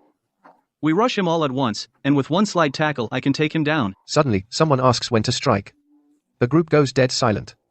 No one wants to be the unlucky guy who takes the bullets. We need to think this through, and outsmart him. Arthur the security guard can't stand it anymore. This can't go on. I'll lead the way. If just a dozen young guys join me, we can teach those bastards a lesson. Everyone gives a thumbs up. You're the man, Arthur. You can borrow my kitchen knife. I have a Longquan sword I can lend you. You need to sneak up on him from behind. But no one offers to go with him. Arthur is speechless. At that moment, the female residents start guilt-tripping. Men of Building 25, it's time to show your manhood. Protecting us delicate women is your responsibility. The men instantly lose it. You always say ladies first, but when it comes to dying, we go first. Why should we? The group chat turns into a total mess, eventually escalating into a battle of the sexes. I sneer at the screen. This is why Carter could control the whole building in the past life. These idiots only know how to infight until they die. Tina's feminist remarks draw mockery. The group chat completely turns into a venting outlet. Everyone is just cursing at each other, forgetting why the group was even made. I toss my phone aside, go to the kitchen, and make a pot of potato and beef stew, lining the pot with buns to soak up the broth. I shoot a video and send it to Fiona and Lily. The 2 women are terrified by Carter's gunshots, crying and begging to come inside. Ethan, you're too soft. Save me. I didn't say yes, but I didn't say no either. After Carter made an example of someone, he started playing the good cop in the group. As long as everyone cooperates nicely, I guarantee peace. This Stockholm Syndrome brainwashing actually made some people drop their guard. I sneered inwardly. The next morning, the brief calm was broken. Tina from the 7th floor went downstairs in the dark to dig snow, and was caught red-handed by Carter's lackeys. She fled back to her room and cried for help in despair. Wah! Help me, please. Arthur. You're a veteran, aren't you? Young lady, I'd love to help, but I just can't. Arthur wasn't stupid. He wouldn't go die alone. Seeing no one would help, Tina started guilt-tripping. What kind of men are you? If I die, I'll haunt every last one of you. Tina's door was kicked open. On the monitor, she screamed as she was grabbed and dragged out by her legs. I ate a chocolate bar and let out a sigh. At this temperature, any exposed skin is life-threatening. No one grieved. They were actually relieved. How much longer can this go on? Day 14 of the apocalypse, I got pulled into another small group. Paul, Fiona, Lily, Simon, the finance guy, and Wendy from work. Ethan, we need to unite against Carter. We need a stronghold. Your place has a balcony and a solid security door. It's perfect. Let us in, and we can protect you too. I laughed. Protect me? You guys are scheming so hard that I can feel it through the screen. I fired back sarcastically. Protect me? Do you have any idea what kind of life I've been living? Fiona saw she couldn't fool him. She started guilt-tripping him. Are you really gonna let 7 or 8 people die? We've been friends for years. Please, save us. I sneered. At times like this, it's every man for himself. Why should I protect you? After saying that, I just left the group chat. I ate chips and enjoyed the snowy view. To fight against Carter, the neighbors started banding together. Fiona, Lily, and Paul joined Wendy's group. Wendy is a tough woman, but even she is short on supplies. I let you in because I thought you could convince Ethan. Now that he's refused, what do you suggest? To stay in the group, Fiona completely sold out my intel. She showed them the photos and videos I had sent her before. Everyone's eyes gleamed with greed. He's way too selfish. Since he's unfair, don't blame us for being unjust. Let's storm his place. But his door's really solid. I used to work for a locksmith. I can crack any lock out there. Let's bundle up, just use umbrellas. Seems like a perfect plan. Everyone was pumped. They were all getting along, like they'd already moved into heaven. They came fully armed, umbrellas in hand, to my door. I saw on the camera these masked figures, and took them for Carter's crew. Perfect. Time to teach them a lesson. Seeing all those umbrellas open, I had to laugh. So naive. They think that'll stop me. A bunch of people with umbrellas, trying to block my biochemical weapon. Luke, the locksmith, pulls out a tool and jams it in a keyhole. Picking the lock. So naive. My security door is like a bank vault. Inside there's a 4-inch diameter steel rod inserted. Unless you ram it with a car. And I've got a surprise for you too. Fiona and the others scream and back away. Simon's eyes turn red. He grabs a shovel and smashes the door. But barely scratches the paint. Ethan. We came here in good faith to talk. You're worse than Carter. You owe us an explanation. We just want to move in together. Don't be ungrateful. Picking the lock is just talking? After you get in, are you gonna kill me? Simon doesn't back off, and instead threatens, it's my last chance. The group discusses plans at the door. They think I don't know. They realize the lock won't work. So they bring a big log to ram the door. A few women hold umbrellas to block my biochemical weapon. 3 men chant and ram hard. I check the app. I see the door doesn't even have a dent. After 5 minutes of ramming, they're completely hopeless. How thick is this door? Even a bank vault isn't this strong. I smirk. Time to end this game. Even after they ran, I didn't open the door to finish them off. I won't take even the slightest risk. As for ammo, I grab bearings, marbles, and glass beads from the warehouse. With a hand crossbow, these things pack a punch. With these, I could keep this up forever. Wendy slaps Fiona right across the face. It's all your fault. Why are you guys hiding so far away? You're totally fine. Paul takes an arrow to the arm. He's still protecting his goddess. Simon stops Wendy. He tells the women to tend to the wounded. No choice. They had to call Chloe. The beautiful doctor rushes over. She takes one look and frowns. Wendy breaks down crying. She curses my cruelty. We just wanted to take over Ethan's house. We weren't gonna kill him. How could he be so ruthless? Chloe hears my name. She looks thoughtful. In desperation, Fiona's eyes light up. Medicine.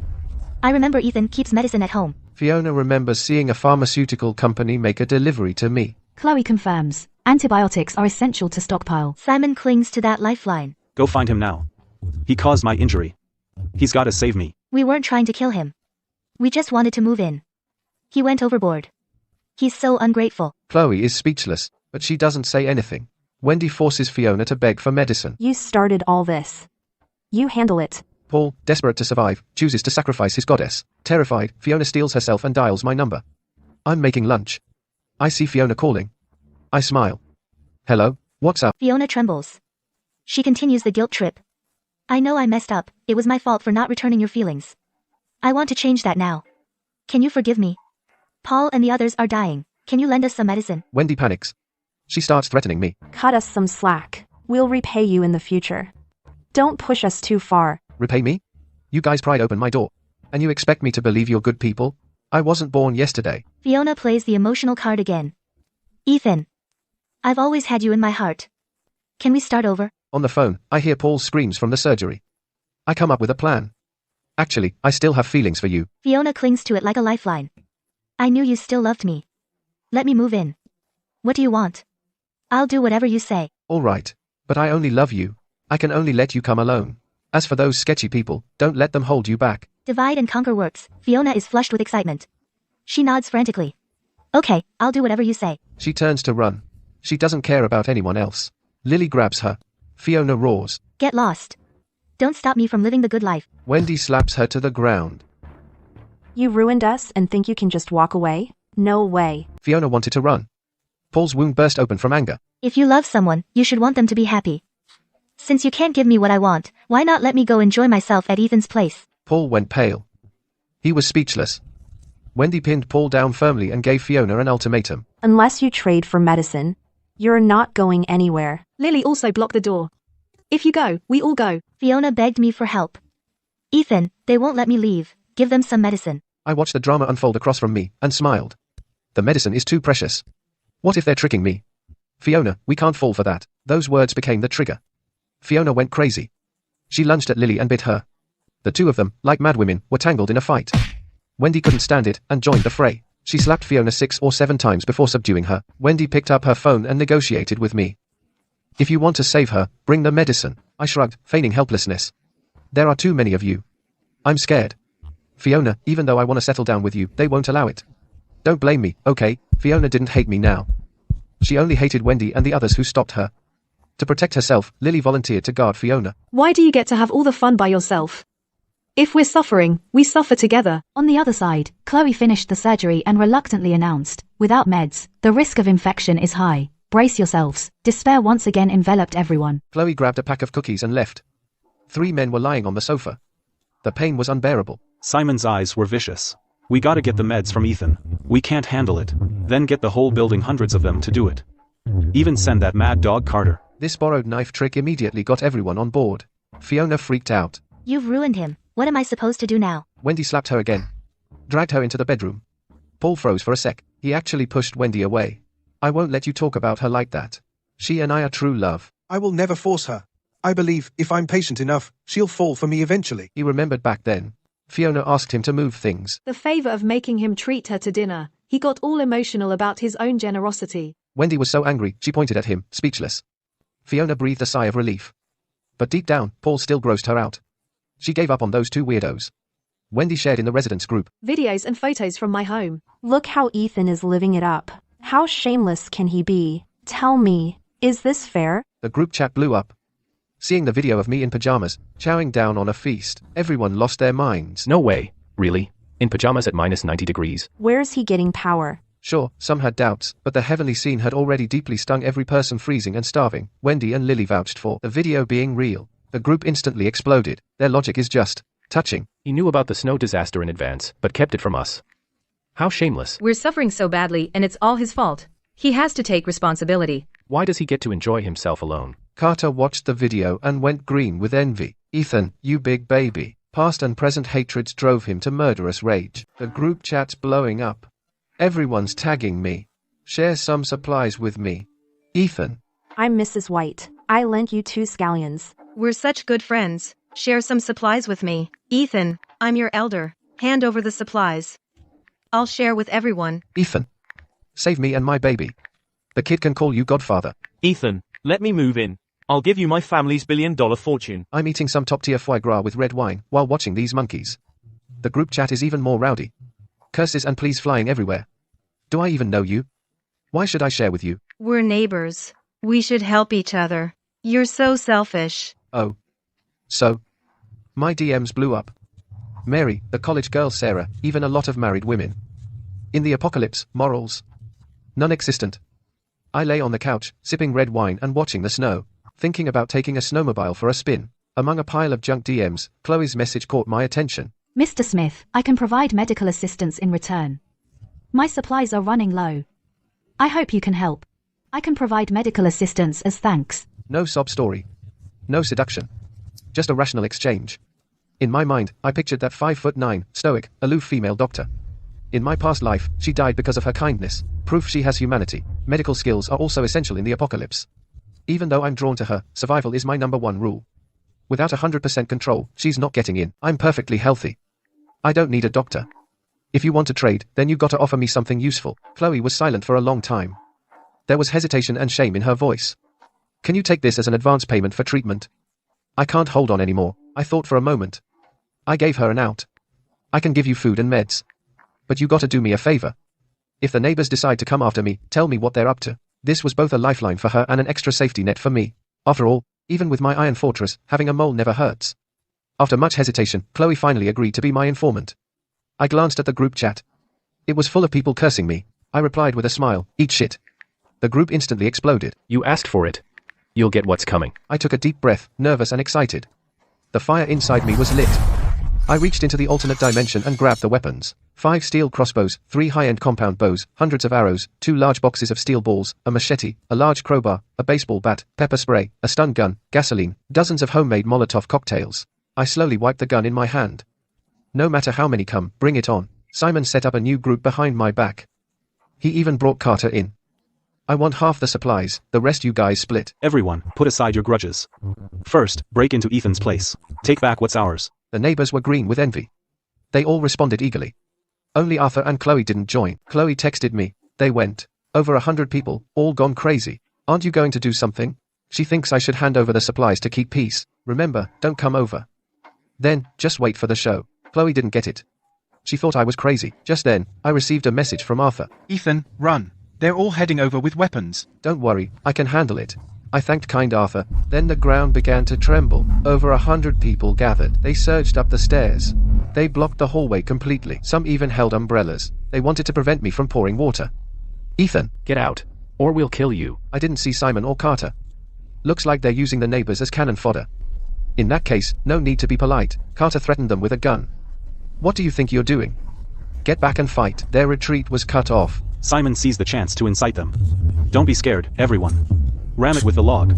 Once we break down the door, there'll be endless food. The enraged neighbors hoisted a huge log and rammed it crazily. Meanwhile, I connected the speakers inside and put on some music. Outside, desperate pounding. Inside, upbeat music. The irony was off the charts. They rammed it dozens of times. The door didn't budge. This is a bank vault door. Even a bomb can't blow it open. The neighbors' hearts sank completely. Carter blocked the stairwell with his gun, forcing them to continue as cannon fodder. I took a sip of cola, listened to the music, and felt utterly content. Outside, shouts and curses continue. Simon has another bright idea. Can't break down the door. Smash the wall. The wall's not made of iron, right? Hope reignites among the neighbors. They grab sledgehammers and swing. Plaster falls off. But what's exposed is cold. Black metal. The big guy's hand splits open. He screams in utter despair. Who the hell builds walls with steel plates? I smirked dismissively. 8-inch thick steel walls. Not even a cannonball could break through. The neighbors are devastated. They start cursing with blind optimism. Don't you feel lonely living all alone? You'll feel guilty for the rest of your life. Carter still won't give up. Smash the ceiling. Smash the floor. No way he built a steel box. The crowd runs upstairs. Downstairs, they dig furiously. Well, it really is a 6-sided sealed steel box. Just 8 inches from paradise, yet an impassable chasm. After a whole morning of wall smashing, all they see are hopeless steel plates. Hunger drives people mad. Simon's arm is starting to fester. He roars to the sky. How can living alone compare to all of us together?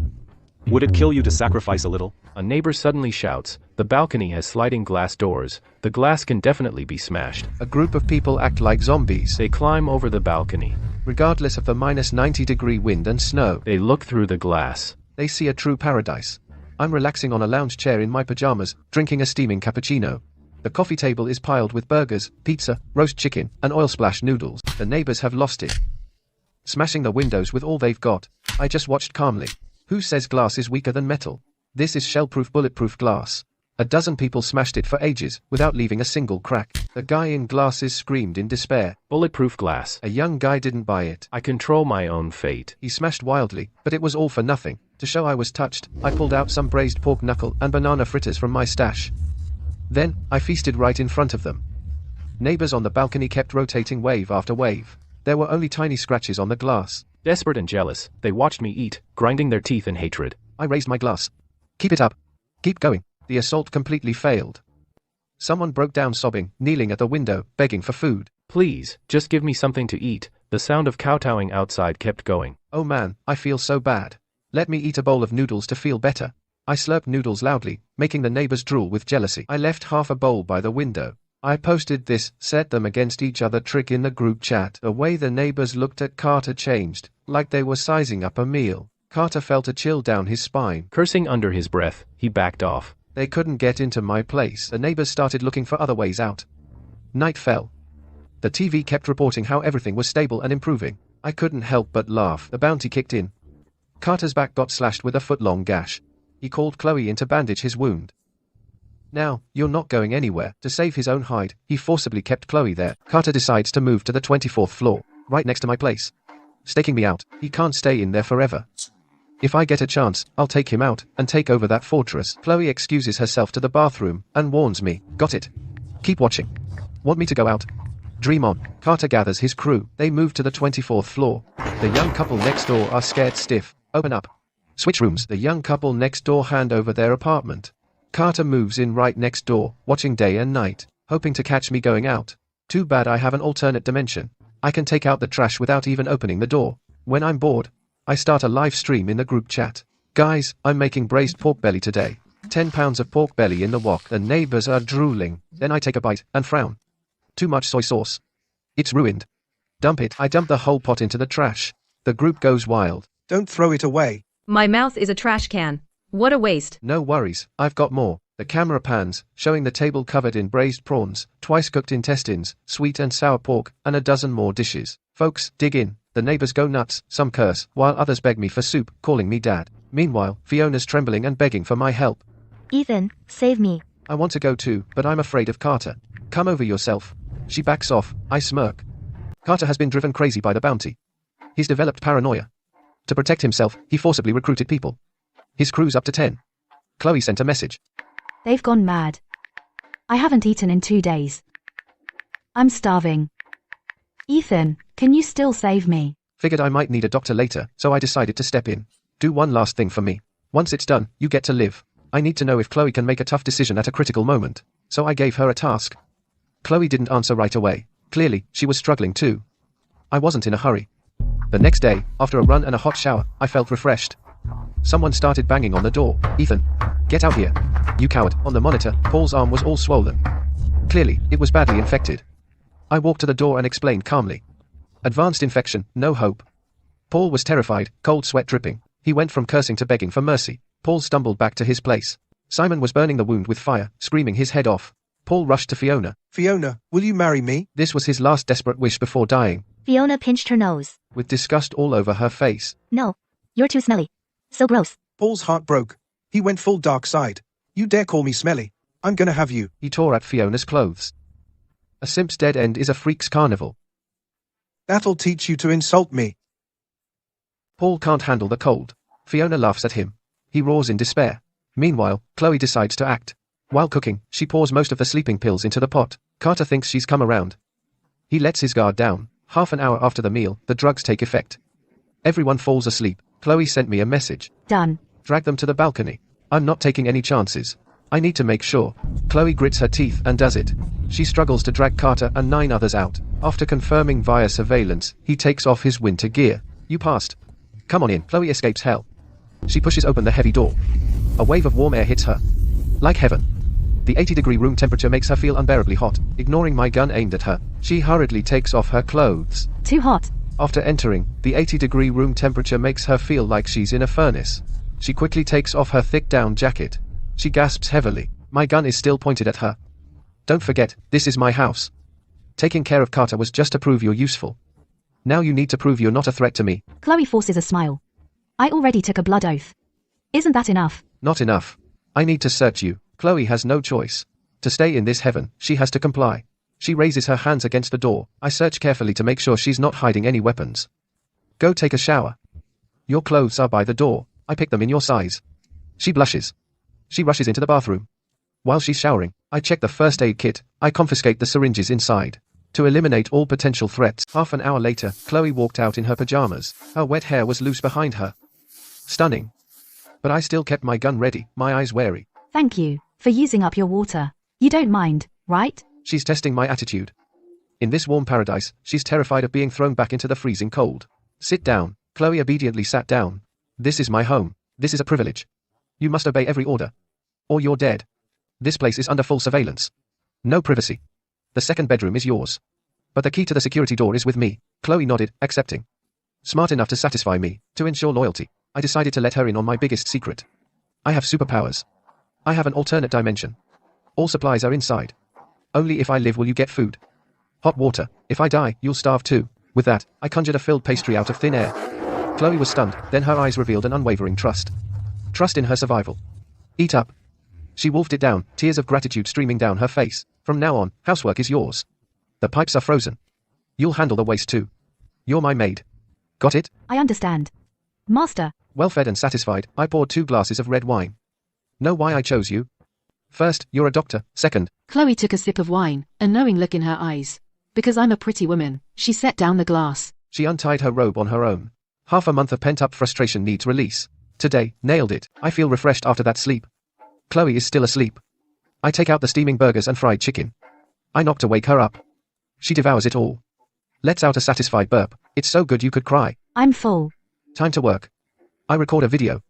And post it in the owners group. Carter is gone. From now on, I'm in charge of this building. The group explodes. Neighbors laugh through tears, celebrating the devil's death. But they're not afraid of me. Instead, they beg for food, praising me as a good person. Ethan, you're a good man. Give me a bite to eat, please. Why can Chloe go in when I can too? Fiona thinks her chance has come. Ethan, I'm still alive. Get rid of that babe. Let me in. Wendy and Lily rush up and grab the phone. I'm no worse than her. Give Wendy a chance. 3 crazy women are wrestling each other. I can't help but laugh. Just watching the show. Chloe feels threatened. She clings tightly to my arm. Chloe snuggles up to me. I enjoy it. And come up with a plan. Take a selfie together. Send it to Fiona. Fiona, you're too late. Chloe and I are meant for each other. Don't contact me anymore. I'm afraid she'll misunderstand. Fiona sees a woman who completely outshines her, beautiful and rich, and goes completely crazy. I don't believe it. You were clearly my admirer. That babe stole my stuff. You're not worthy. Blocked and deleted. All taken care of. Peace and quiet didn't last long. The group chat brought new drama. The snow disaster's almost over. My brother's a high-ranking official. If you don't bring me food, you get shot. Clearly. This old hag is crazy. She's still alive. Back when I was seeing patients, I felt sorry for her and gave her some supplies. Another case of being too soft. Outside, a man from building 18 across the street, in despair, jumped off his balcony. The despair of the apocalypse continues. Then my phone rang. It was Arthur. Ethan, Mary's daughter's got a fever. You got any medicine? I was instantly curious. Mary sure knows how to pick someone to take responsibility. Arthur's a retired veteran. He's strong in combat. Worth investing in. I still got a few boxes. Come get 'em. I deliberately emphasized a few boxes to create a sense of scarcity. Arthur was so moved he was speechless. If you ever need me, I won't hesitate. Arthur, you're like an uncle to me. I hung up and told Chloe to let him owe us a favor. He'll take a bullet for us later. Mutual benefit is the strongest bond in the apocalypse. Arthur showed up. Mary followed behind. Mia's fever won't break. Please help her. I tossed some cold meds through the firing port. Arthur couldn't stop thanking me, but a glint flashed in Mary's eyes. Can the baby stay inside? Your place is warm. Please, for Arthur's sake. You're pushing it. Using the kid as a stepping stone to get into my home, it's easier to let them in than to kick them out. I'm not being a sucker. Sorry. I'm afraid to die too. I can't let strangers in. Then why can Chloe stay? She's my girlfriend. Any problem? That shut her up. It also made Chloe behind him smile. Arthur is thin-skinned. He won't repay kindness with betrayal. He dragged Mary away. Don't push it. Ethan has been more than fair to us. Watching them walk away, I felt a twinge of caution. That woman is full of schemes. She's after my home. She could drive a wedge between me and Arthur. Arthur led Mary and the kid home. You should be grateful for what you've received. It's all for the kid. If Ethan really trusted you, why wouldn't he let you inside? He just wants to use you as his enforcer. She's trying to drive a wedge between them. Even hinted at taking the house. That's enough. If I suspect the one who helped me, what kind of man would that make me? Mary, shut your mouth. But her eyes were venomous. To stay alive, she would go to any lengths. Late at night, the snow at the stairway entrance had been dug open. A group wearing thick coats, carrying shovels and rebar, a professional team, sneaked in. Their leader, Ray, had sharp eyes. They made a beeline for the 24th floor, my floor. They arrived outside my apartment door. The demolition expert, Donkey, pulled out the detonators and explosives. A deafening blast woke up the entire building. I was jolted awake from my sleep. My eardrums ached sharply. This time, they weren't neighbors. They were real thugs. The blast failed. Donkey's homemade explosives were damp. On the monitor, these guys holding red wooden shields were clearly workers from the construction site next door. Looking at the empty magazine, I realized I had to get some heavier firearms. This time it was homemade explosives. What if next time it's professional demolition? Back in the room, Chloe was curled up in the corner, trembling. I thought it was an earthquake. Looking at the black clothes hanging in her room and the tidy environment, I couldn't help but chuckle. It's nice to have a sensible woman. If it weren't for the apocalypse, how would I ever land a gem like her? They're construction workers from Building 26. They do manual labor every day. They outnumber us. They're more dangerous than Carter. Chloe told me to get revenge. Chloe, of course I'll get revenge. But I'm definitely not going over there. Chloe rolled her eyes. You're too cautious. I explained the truth in the resident group. Workers from Building 26 invaded. They used explosives. The neighbors instantly changed their tune. Ethan, you're our hero. Quick, protect us. I used up all my weapons on them. Everyone, fend for yourselves. A second ago they were cursing me. Now they want me to be their bodyguard. Dream on. Arthur sent me a private message. I know those punks from Building 26. Their leader is Hunter. Originally over 30 guys, a dozen or so died recently. They're real scumbags. They've killed a lot of people. Ethan, if you have a plan, I'll help you take them out. This is the return on investing in Arthur. When it counts, he's a reliable fighter. Should we team up against the Sky Union? Not so fast. Eager sellers make bad deals. When the Sky Union hurts the neighbors enough, they'll naturally come begging us. Arthur and I agreed. Let them fight it out. Sure enough, the neighbors started guilt-tripping me again. I just ignored them. Through Chloe and Arthur's intelligence network, I figured out the neighborhood situation. There are two main threats. First, the Sky Union from Building 26. Leader Hunter. Construction workers. Fierce fighters. The Mad Wolves from Building 21. Led by punks Wyatt and Sean. Young and aggressive. Not weak in a fight. The next few days, the Sky Union came to retaliate, as expected. But they didn't dare mess with me. So they turned their knives. They targeted my neighbors. Ethan, you started this mess. You fix it. Don't drag us down. I laughed. None of my damn business. My home's the safest. As the neighbors were in despair, Arthur showed up to put on an act. Don't panic, everyone. But we still need Ethan's help. He has weapons. He's strong. But he couldn't care less about us. I can still get through to him. I'll try to get him to come out. Everyone latched onto this lifeline. It's all up to you, Arthur. The double act was perfect. Next up, time to talk terms. Ethan, help everyone out, please. Everyone will be eternally grateful. Why would I bother with you? Work myself to the bone and risk my life. Not worth it. As long as you don't let us die, we'll do whatever you say. Then what if I say fight the Sky Union? You in? The group chat went dead silent. You expect me to fight alone? Dream on. Goodbye. Arthur panicked. We all have to fight together to survive. Count me in. Under his encouragement, the neighbors were forced to agree. Since you made me building manager, you'll follow my orders. Anyone who holds back is a traitor. I scanned the group members. Only 20 of you spoke up. Quit playing dead. The enraged neighbors immediately rooted out those ostriches playing dead. They forced them to show themselves.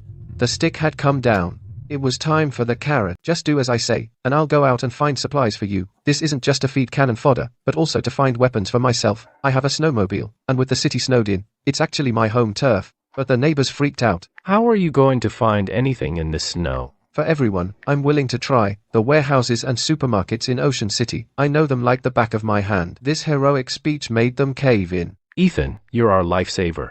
Knowing I was going out to find supplies, the neighbors' hatred instantly turned into gratitude, and Chloe wanted to tag along. Women should just stay home and wait. I trust you 100%. With that, I turned and grabbed all the leftover food and coal back into my alternate dimension. Chloe was dumbfounded. What a jerk. I went back to my room to change. And this was the first time since the apocalypse that I chose to leave the building. I put on a stab-proof calfskin jacket, 2 bulletproof frying pans front and back, and winter gear on the outside. With a crowbar in hand and a fully loaded pistol in my pocket, I climbed out through a hole on the 4th floor, where the snow was knee-deep, and from my alternate dimension, I pulled out my snowmobile. The engine roar shattered the neighborhood's deadly silence. Countless eyes were spying from the shadows. I didn't care, because when you're already in deep, what's one more? I got my bearings and headed out of the neighborhood, as all fear comes from not having enough firepower.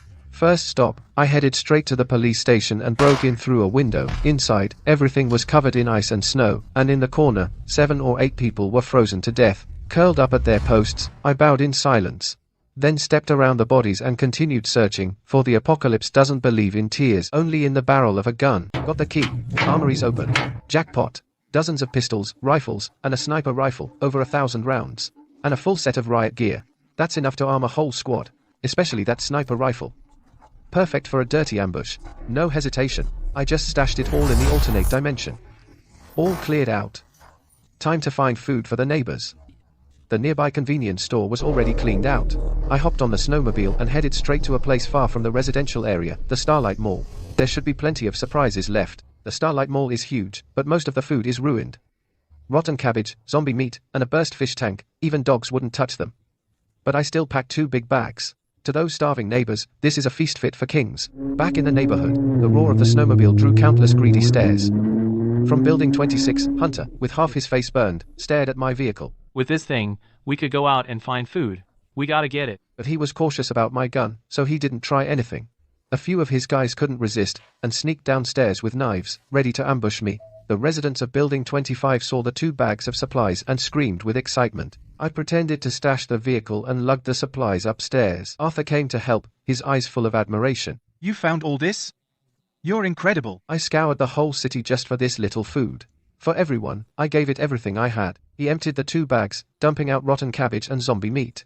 Yet the neighbors were moved to tears, shouting "Long live Ethan," and when Fiona tried to cozy up, other jealous neighbors shouted her down. As the food was being distributed, 4 workers from Sky Union burst in through the window, grabbed the neighbors, to protect the food and also for the reward, instantly went wild. Dozens of people ganged up on the 4. Shovels and kitchen knives flew everywhere. Nice work. I clapped and praised them, heavily rewarding the 2 hardest working young men, Li Chenbin and Jian Lei. Their arms were full of moldy crackers and zombie meat. The 2 were so moved they kowtowed and called me Big Brother. The other neighbors were green with envy. This was exactly the effect I wanted. Most people only got a pitiful amount of food, as keeping them hungry keeps them in line.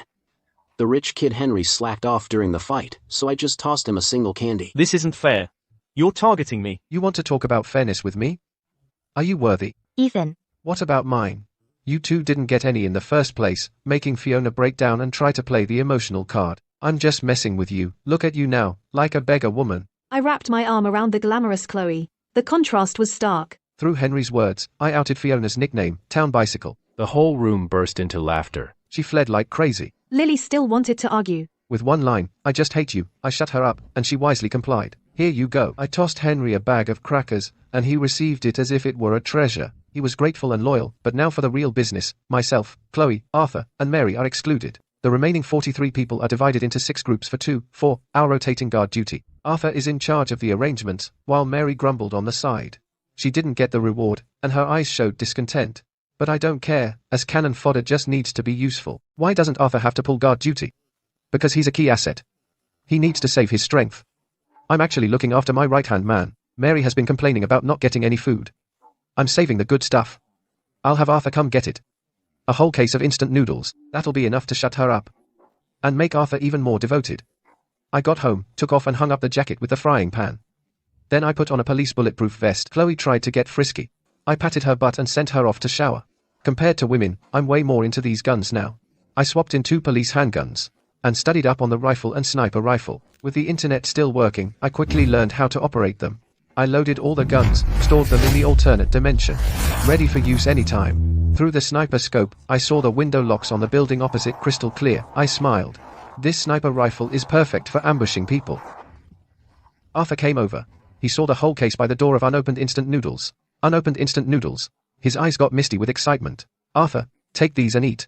Arthur was so moved that tears filled his eyes. At 2 in the morning, Wayne from Sky Union led a night raid. The alarm went off.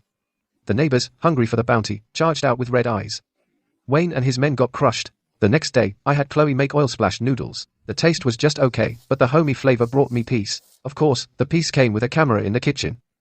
And she had to go through my full inspection every day. The sniper rifle, you know how to use it. Yesterday, 7 bullets, 7 guys. She wasn't scared, just in awe. Sticking with me was the smartest move she ever made.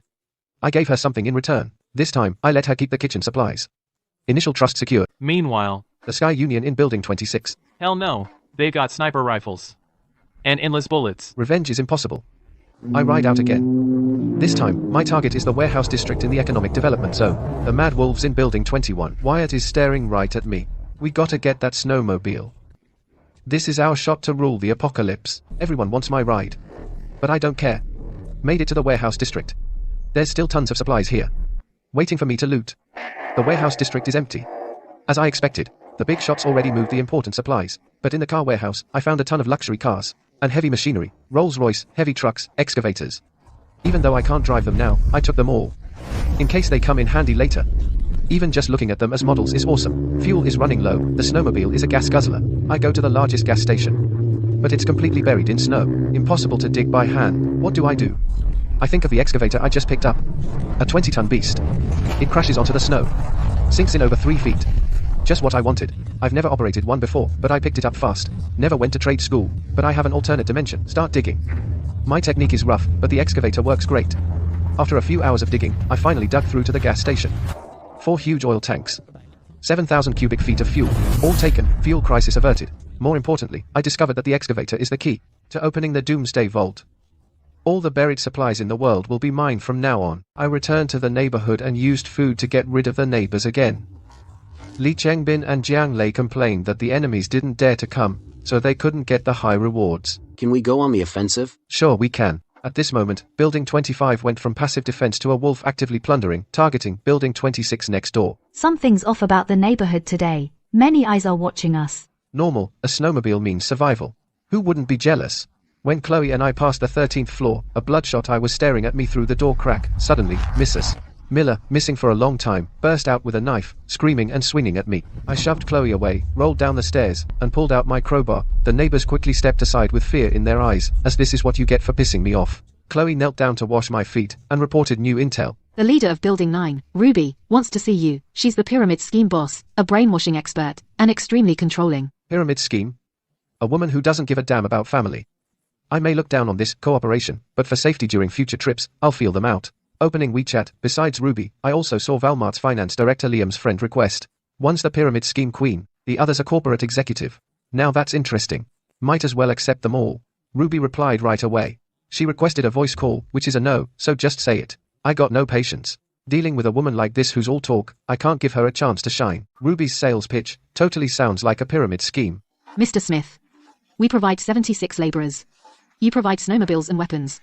Let's join forces. Rule the neighborhood. But first, you have to give us food. I just laughed. Empty promises. Begging so confidently. Seeing she couldn't fool me, she started threatening. Having treasure is a crime. Just give us food. Building 9 stays neutral. Otherwise, we're enemies. Let me think about it. I brushed off the conversation. Just Building 9. I have plenty of bullets. But I have to consider, if all 29 buildings unite against me, the safe house is impregnable. Unless they tear down the building, but with no power, extreme cold, and severe hunger, manual demolition is impossible. As long as I hold out, no one can touch me. But for future scavenging, I might need some strategy.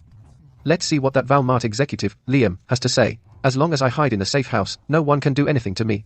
But being passive isn't a long-term solution. Let's see what Liam says. I'm the leader of Building 18. We've established a doomsday utopia. Supplies are distributed evenly. Only 5 deaths. We hope to cooperate. We provide manpower and resources, and coordinate relations among buildings. If you don't cooperate, we won't attack. We only seek self-preservation, true to a CFO. High EQ knows when to cut losses, but I see clearly. A utopia without armed protection is just a lamb for slaughter. His so-called no attack is just letting others fight it out. After contacting them all, I found all building managers want to use me as free labor. Their only bargaining chips are cheap labor and women. Fight or fold. I need to find a third path. Under her pajamas, Chloe looks especially tempting. Chloe, tell me. Fight or fold? Fight. Can you hold off 29 buildings? Fold. Can you feed 1,500 people? Fight. I'm 99.99% sure. Fold. They're just asking for the moon. They want me to support their cliques. Chloe's suggestion to move was vetoed by me. Can't take the safe house with us. The situation seems hopeless, but I have the advantage of time. The community is complicated. Militants, brainwashers, administrators. They don't trust each other. Uniting them is nearly impossible. So I'll stall. Advantage is mine.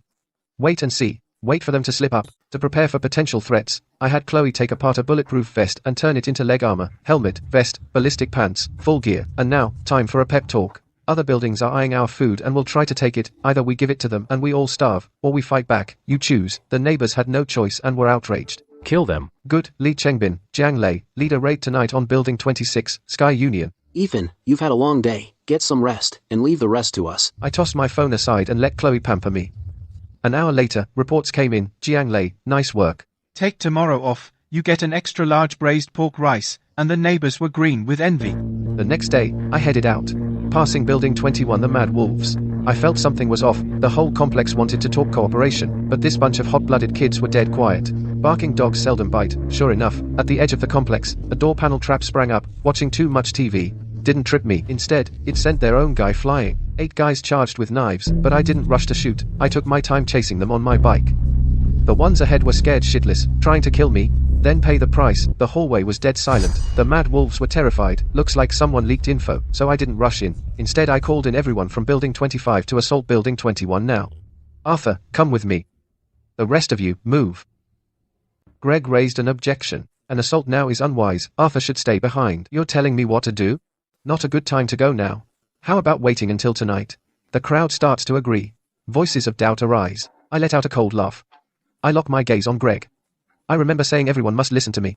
It's only been a few days and you already forgot. Now let's go destroy the mad wolves. Who's in favor? Who's against? Li Chengbin is the first to raise his hand. Listen to Ethan. The rest raise their hands, trembling. That's more like it. I watch the cannon fodder howl as they charge toward Building 21. I turn and leave. Arthur, you drive. I just bruised my ribs. It hurts. The injury is fake. Never turn your back on anyone. That's my survival rule. Grand Plaza. Once luxuries, now piled up like trash. Arthur didn't take gold or silver. Instead, he stuffed a bag full of baby clothes. Fisty, working so hard for another man's kid. What a classic nice guy. Arthur, you and Mary get along well, huh? Just living together, that's all. It's nice to have a woman to warm the bed. I'll introduce you to a few later. With better bodies and skills. Arthur's back stiffens. Then he turns around, revealing a barely suppressed smile. Hey, I'm an honest man. Hey. I've got a handle on it now. For him, what he feels for Mary is less about affection and more about physical needs. As long as the price is right, Mary can be replaced at any time. This top enforcer, I've got him under control. Hunter contacted me this morning. He wants to make peace. He said the other buildings are forming the anti-Ethan alliance. I pretended to go along, but inside I sneered. Make peace? Too late. Arthur worries I don't have enough ammo. Then he drops a bombshell. I used to be in the military. I know where the Ocean City military base is. There's plenty of ammo there. My eyes light up instantly. Military base. That means there could be tanks, armored vehicles. If we get these big toys, why should we fear that rabble?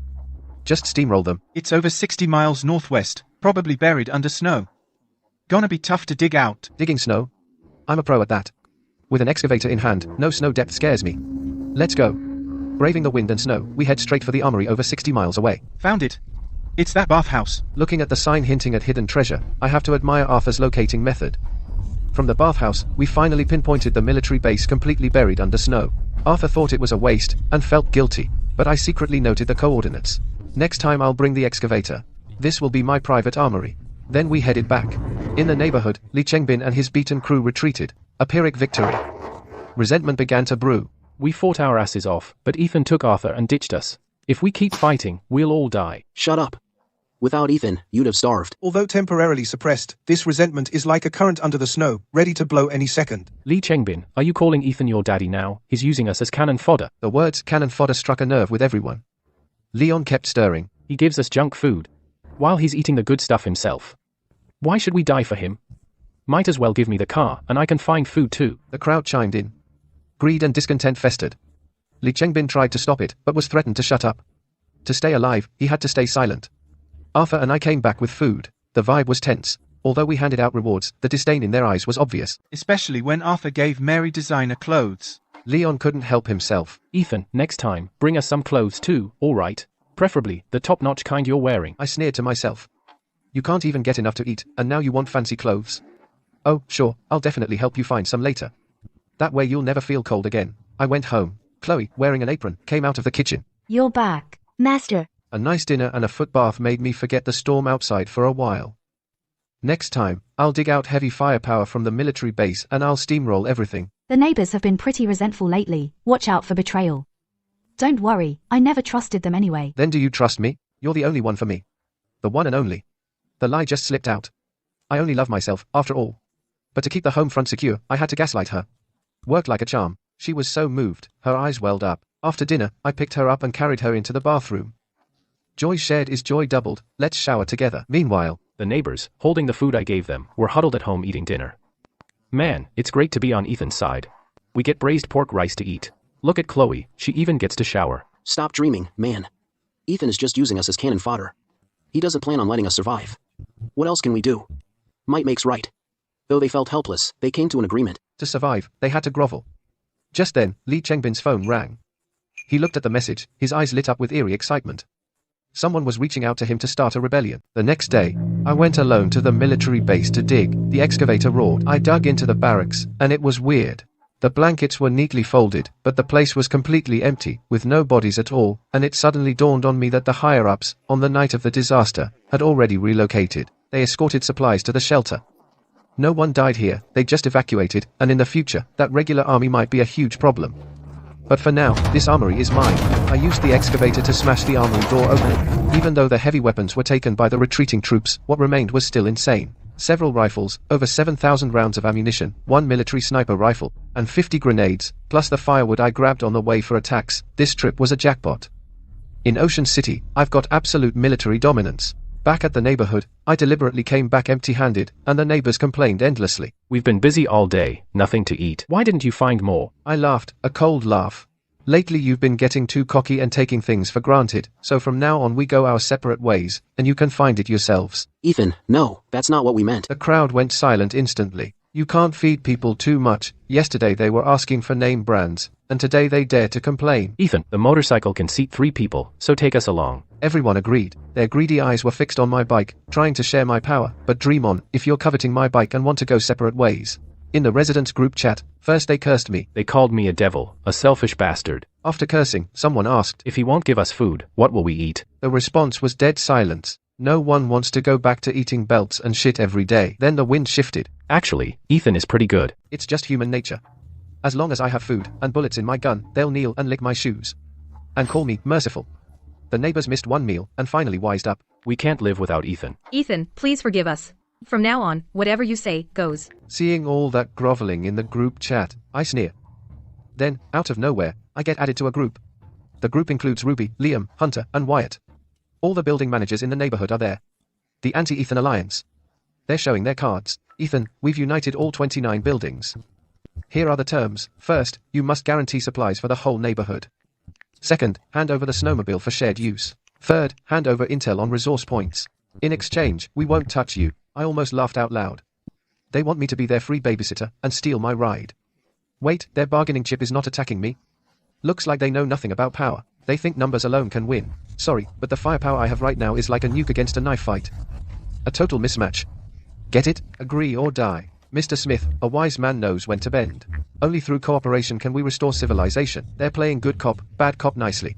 I come up with an idea. Take out the leader first. If you want to talk, fine. Send a representative from each building to building 25. We'll talk face to face. Dream on. If you want to talk, come to me. Nobody's that dumb. Nobody's walking into enemy territory to die. Since I can't trick them into coming, then I'll show my hand. Then no talk, I'm staying home. You can't get in. Let's wait it out. We'll see who dies first. You'll run out of food sooner or later. Playing ostrich won't help. I just laugh. A war of attrition with me? I never care about others' supplies. After all, none have as much as I do. Wanna starve me out? Maybe in your next life. Since the talks fell through, it's time for war. Mr. Lewis, you're the one I'll deal with. I trust you. Not like those backstabbing bastards. One sentence split the alliance apart. Wyatt and Ruby were scared Liam would steal the glory, so they both insisted on joining the talks. Bait worked. Tomorrow at 2:30. Building 25. Show up or get left behind. Leaves the group chat. I took Chloe's phone. With a battle around the corner, I had to cut off all loose ends. Chloe gave me a head massage she just learned, and as she worked her magic, it cleared my mind. Plan A, if they all come, wipe them all out. Plan B, if only a few show up, pretend to compromise, then turn them against each other. I got all the patience in the world. Then I contacted Arthur. He didn't hesitate. Whatever you say. Now we're ready. Tomorrow is a trap. Arthur, frisk everyone tomorrow. Anyone from other buildings caught with weapons, just take him. After confirming details with Arthur, I opened the residents group chat again. Anyone who doesn't want to be left behind, show up tomorrow and stand guard. To survive, the neighbors had no choice but to listen. The next morning, I was fully armed. Ballistic vest, ballistic pants, dagger, pistol, assault rifle, sniper rifle, and dozens of grenades. I found a large room on the 13th floor for the meeting. I tossed out 2 bags of food, and watched the neighbors fight over it like wild dogs. After they finished eating, I started spinning them a dream. If the negotiation succeeds, everyone can go back to normal. For a bright future, give it one more shot. The neighbors were in tears, completely buying it. I looked determined, but inside, I felt absolutely nothing. Set traps on the 4th floor. Block the passage.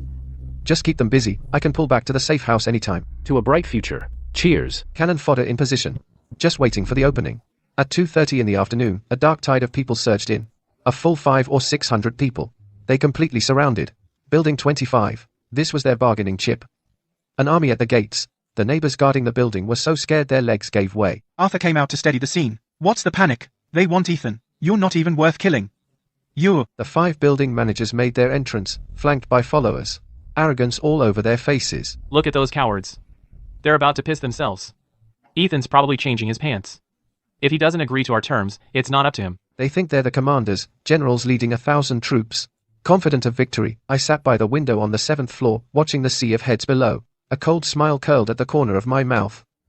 So many people. Good, saves me the trouble of hunting them down. Search them. This is Ethan's attitude. Courting death. We could drown you all with one spit. The 5 building managers were extremely arrogant. Thinking they had everything under control. I heard every word clearly through my phone. You think numbers make you tough? The building managers were stunned. A grenade. How does he have a grenade? Ruby clamped her legs together, struggling not to let the piss leak out. 5 minutes left. If I don't see you, we start the fight. No, we'll be right there. They immediately backed down. Dropped their weapons. Like dogs, they scrambled and crawled toward the 13th floor. The building managers climbed to the 13th floor. Out of breath, no trace of arrogance left. We want food, clothes, and your car to help us gather supplies. I slammed the gun on the table. The 5 of them tried to run. But Arthur blocked the door. Relax. Just showing it off. I laid out my terms. Each building gets only rations for 10 people a day. The divide and conquer worked. Hunter was thrilled. Because their building has fewer people. But Liam and Ruby were crushed. 10 portions are nowhere near enough for them. Before they finished arguing, I threw out a second condition. For sustainability, we need to be self-sufficient. I tossed out a pack of corn seeds. Just like our ancestors, we're gonna grow corn. Farming in sub-zero cold? They thought it was hope, but it was actually the grave. I prepared for them. In the apocalypse, you gotta farm. If it can grow in Siberia, we can grow it here. This bullshit actually convinced Liam and Hunter. But I knew that wasn't enough. If you agree, I'll also provide cigarettes and booze later. You have smokes? The 2 heavy smokers broke instantly. I tossed out a pack of smokes. They lit up greedily, feeling on cloud 9. As long as I get my smokes, I'll agree to everything. Same here. A pack of smokes. And just like that, the seemingly unbreakable alliance crumbled. Liam tried to stop it, but got roasted by his 2 idiot allies. Enough talk. Let's do what he says. Gotta understand Ethan's difficulties. Liam's face turned black as coal. Looks like we have a consensus. I don't fear godlike opponents, only idiot teammates. This is in the bag. We need to discuss this further. You messing with me? Arthur and his men blocked the door. Wyatt and Hunter, for the sake of smokes, immediately turned and backed me. The negotiation table was chaos. Then, I noticed a crowd downstairs quietly approaching, building 25. An ambush. Looks like these 5 building managers have been abandoned. Or their people want to rebel. They're starting the attack. We didn't do it. Everyone sit down. The 5 building managers were scared out of their wits. Ruby wet her pants. Have you made up your minds? All 5 voted yes. Not a single dissent. When the meeting ended, Wyatt and Hunter, for that half pack of cigarettes I threw on the ground, fought like dogs. These are the so-called alliance leaders. Back at Building 25, I told the neighbors the result. Offer 300 portions of food in exchange for peace. The neighbors worried. What are we going to do? If we refuse, it's war. I'm not afraid. Can you handle it? Everyone was silent. Then I changed my tone, speaking in a deep voice. Don't worry. I'll shoulder the burden. I won't let you starve. I want everyone to survive. The neighbors instantly broke down in tears. They're deluding themselves. Ethan takes all the pressure on his own shoulders. We can never repay Ethan's kindness in a lifetime. The neighbors, moved, went back to being slaves. Only Arthur saw through it. This isn't like you. Why concede? After making sure no one was around, I smiled. Concede? I did that to turn them against each other. I only gave each building provisions for 10 people. When everyone sees the food, but only a few can eat, what happens? Inequality is worse than scarcity. Those who don't get food will fall into deeper despair and madness. For that bite of food, they will tear apart the building managers they called brothers yesterday. Soon after, bloody infighting will erupt within each building.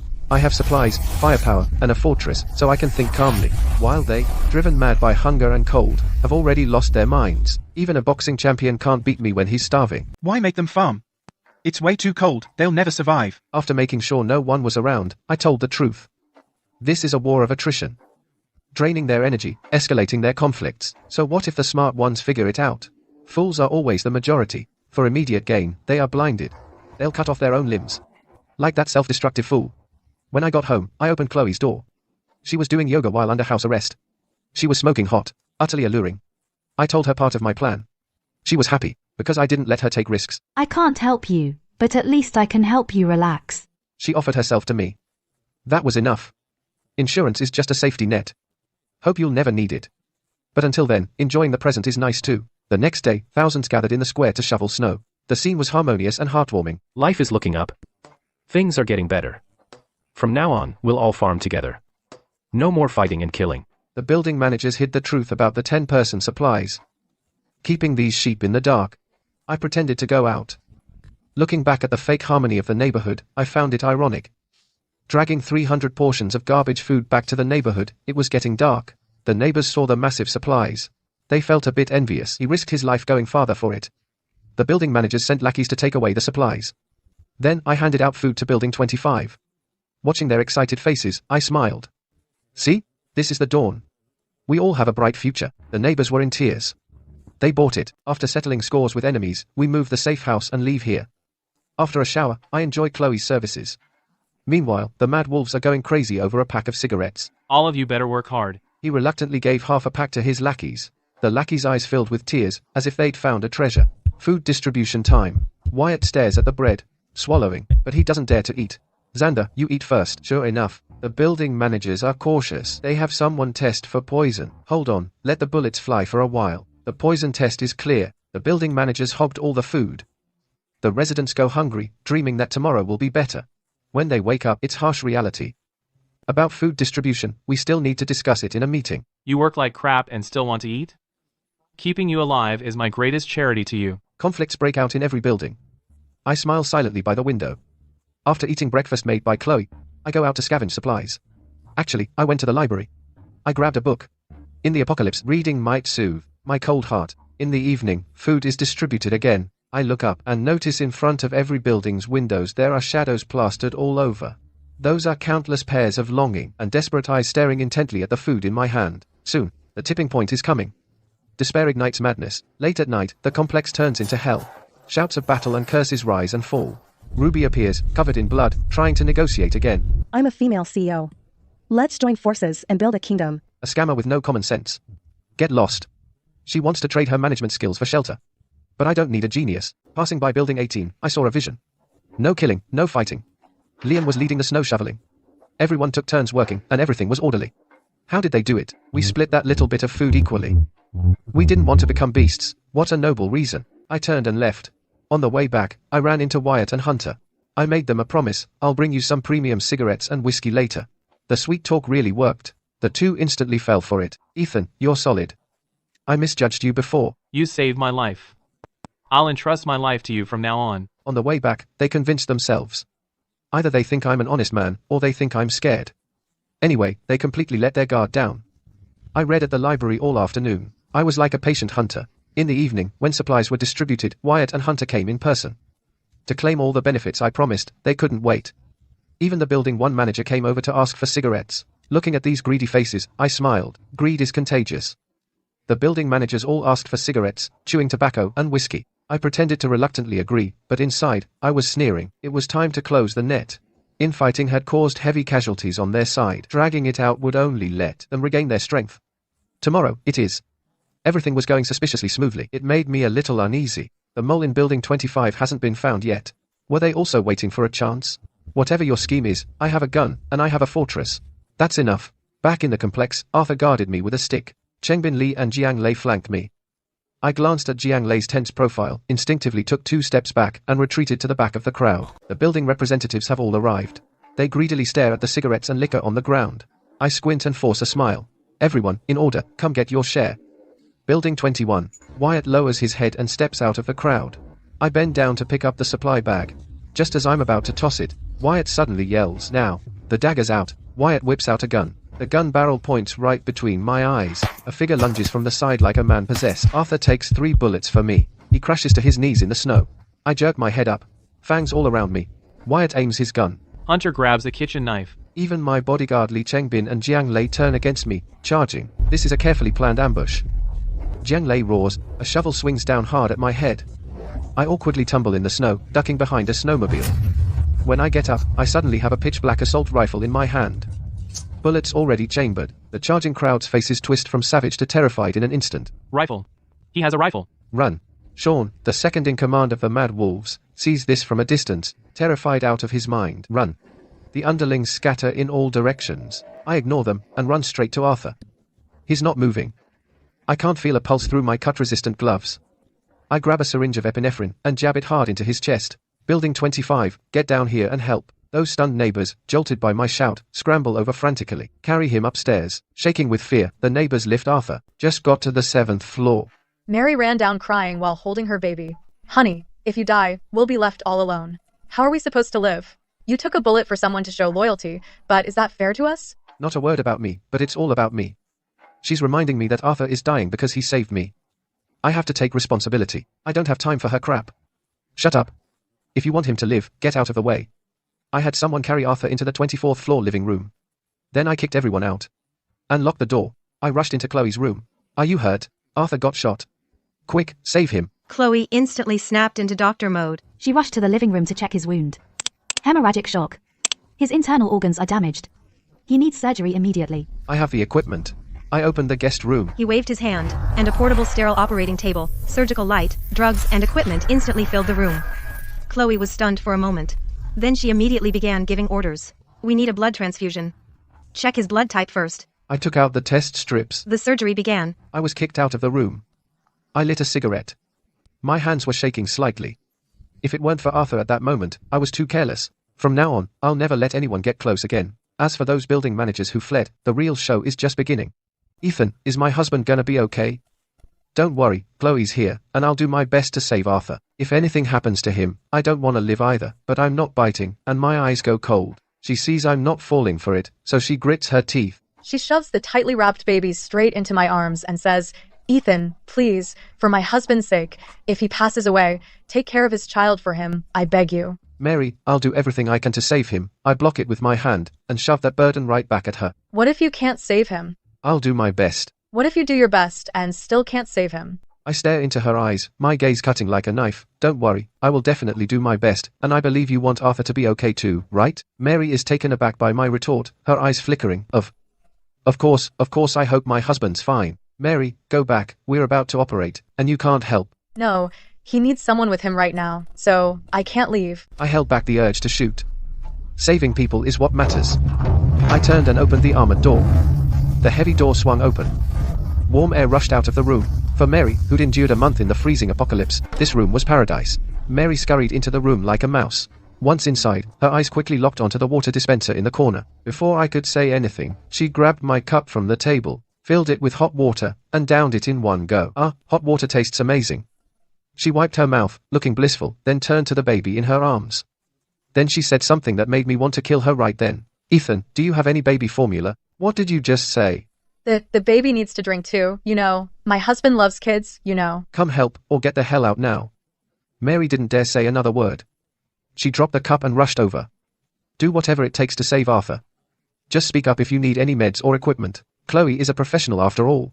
Even facing a blood-soaked patient, she didn't flinch. She quickly listed a bunch of supplies. I waved my hand, and supplies instantly covered the floor. Is there any hope? Chloe cuts open Arthur's blood-soaked shirt. She frowns deeply. It's very dangerous. The bullet is in a tricky spot. If it hits an organ, with our current conditions, there's basically no hope. I take a deep breath. I pat her on the shoulder. Do your best. Hearing this, Mary next to me starts hamming it up again. She opens her mouth to wail. I shoot her a glare. Shut up. If you disrupt the surgery, you'll be sorry. Her wails stop abruptly. Mary bites her lip. Her eyes dart. She puts on a pitiful look again. But her eyes keep drifting toward the soft sofa and TV in the living room. Maybe I should wait outside. I'm no help here anyway. You want to go out and enjoy yourself? Dream on. A cold smile curls at my lips. I stare at her intently. This surgery is about your husband's life. You need to stay and help. Hand her things, wipe her sweat. Even if you just stand and watch, it's moral support. But I don't know how. It's settled. I give her no chance to argue. I turn and walk out of the room. I lock the door firmly from the outside. Back in the living room, I glanced at the cup on the coffee table that Mary had used. Like it was trash, I threw it into the wastebasket. I went to the kitchen and chugged a glass of cold milk to cool the fire in my chest. I pushed open the door to the temporary ward. Chloe was resting against the wall. Even in her surgical gown, her long legs were still a sight. On the hospital bed, Arthur was wearing an oxygen mask. The waves on the monitor rose and fell steadily. I let out a long breath. He's alive. I guess I did right by this guy who took a bullet for me. I finished comforting Chloe. That nauseating fly crawled right up. Mary, holding her child, put on that practiced innocent look on her face, but her eyes greedily scanned my living room. Ethan. We haven't eaten all day. Can we get something to eat? I saw eggs in the kitchen and chicken bones in the trash. Still ordering food? My glare was a knife. I shut down her pipe dream. With a wave of my right hand, a box of instant noodles materialized and dropped at her feet. A dull thud rang out. She flinched back. This is all you get. Take it or leave it. Get lost. Mary stared at the box of instant noodles that had appeared out of nowhere, like she'd seen a ghost or a gold mine. She opened her mouth to ask, but the glare in my eyes made her bite her tongue. Eating instant noodles is fine. Just fine. Ignoring that bitch, I helped Chloe into the master bedroom. She was exhausted, her legs trembling, but I had to confirm something crucial. Honestly, with Arthur's injuries being so severe, how did you save him without blood packs? A deathbed rally? Chloe pulled off her bloody gloves, shooting me a weird look. I can't figure it out either. His heart rate was nearly 0, then his vitals all shot up, the wounds stopped bleeding on their own. His muscles are like an ox's. That defies medical common sense. My pupils contracted. Medicine can't explain it, but the apocalypse can. Near-death experience, genetic recombination. Arthur awakened. Besides me, he's the second mutant in the entire compound. This is both a surprise and a huge, uncontrollable risk. If he wakes up and loses control like the Hulk, this safe house of mine might get torn to pieces. I made a snap decision, grabbed Chloe by the shoulders and said, listen, from now on, inject him daily with enough sedatives and muscle relaxants. I want him alive, but completely paralyzed. Chloe froze, then instantly got it. She nodded, dead serious. Having given those orders, I turned and went back to the living room. Mary was tearing open a cup of instant noodles. Her shifty eyes kept darting toward my study. I strode over, grabbed her by the collar, and dragged her like a dead dog to the door of the makeshift ward. Hey. Ethan, what are you doing? I won't look anymore. Fine, I'll stop looking, alright? I shoved her inside, pointing at Arthur, unconscious on the bed. From now on, you take care of him in here. Handle everything in here. If he dies or if you so much as step out this door, I said, drawing a finger across my throat. Mary turned pale with fear. She huddled in the corner with her child, nodding like crazy. I closed the door behind me, hung a heavy padlock on it, and pocketed the key. With that, all internal and external threats were isolated. I walked to the floor-to-ceiling window. Through the bulletproof glass, I looked down at the entire neighborhood. But this room, warm as spring, was like a fortress.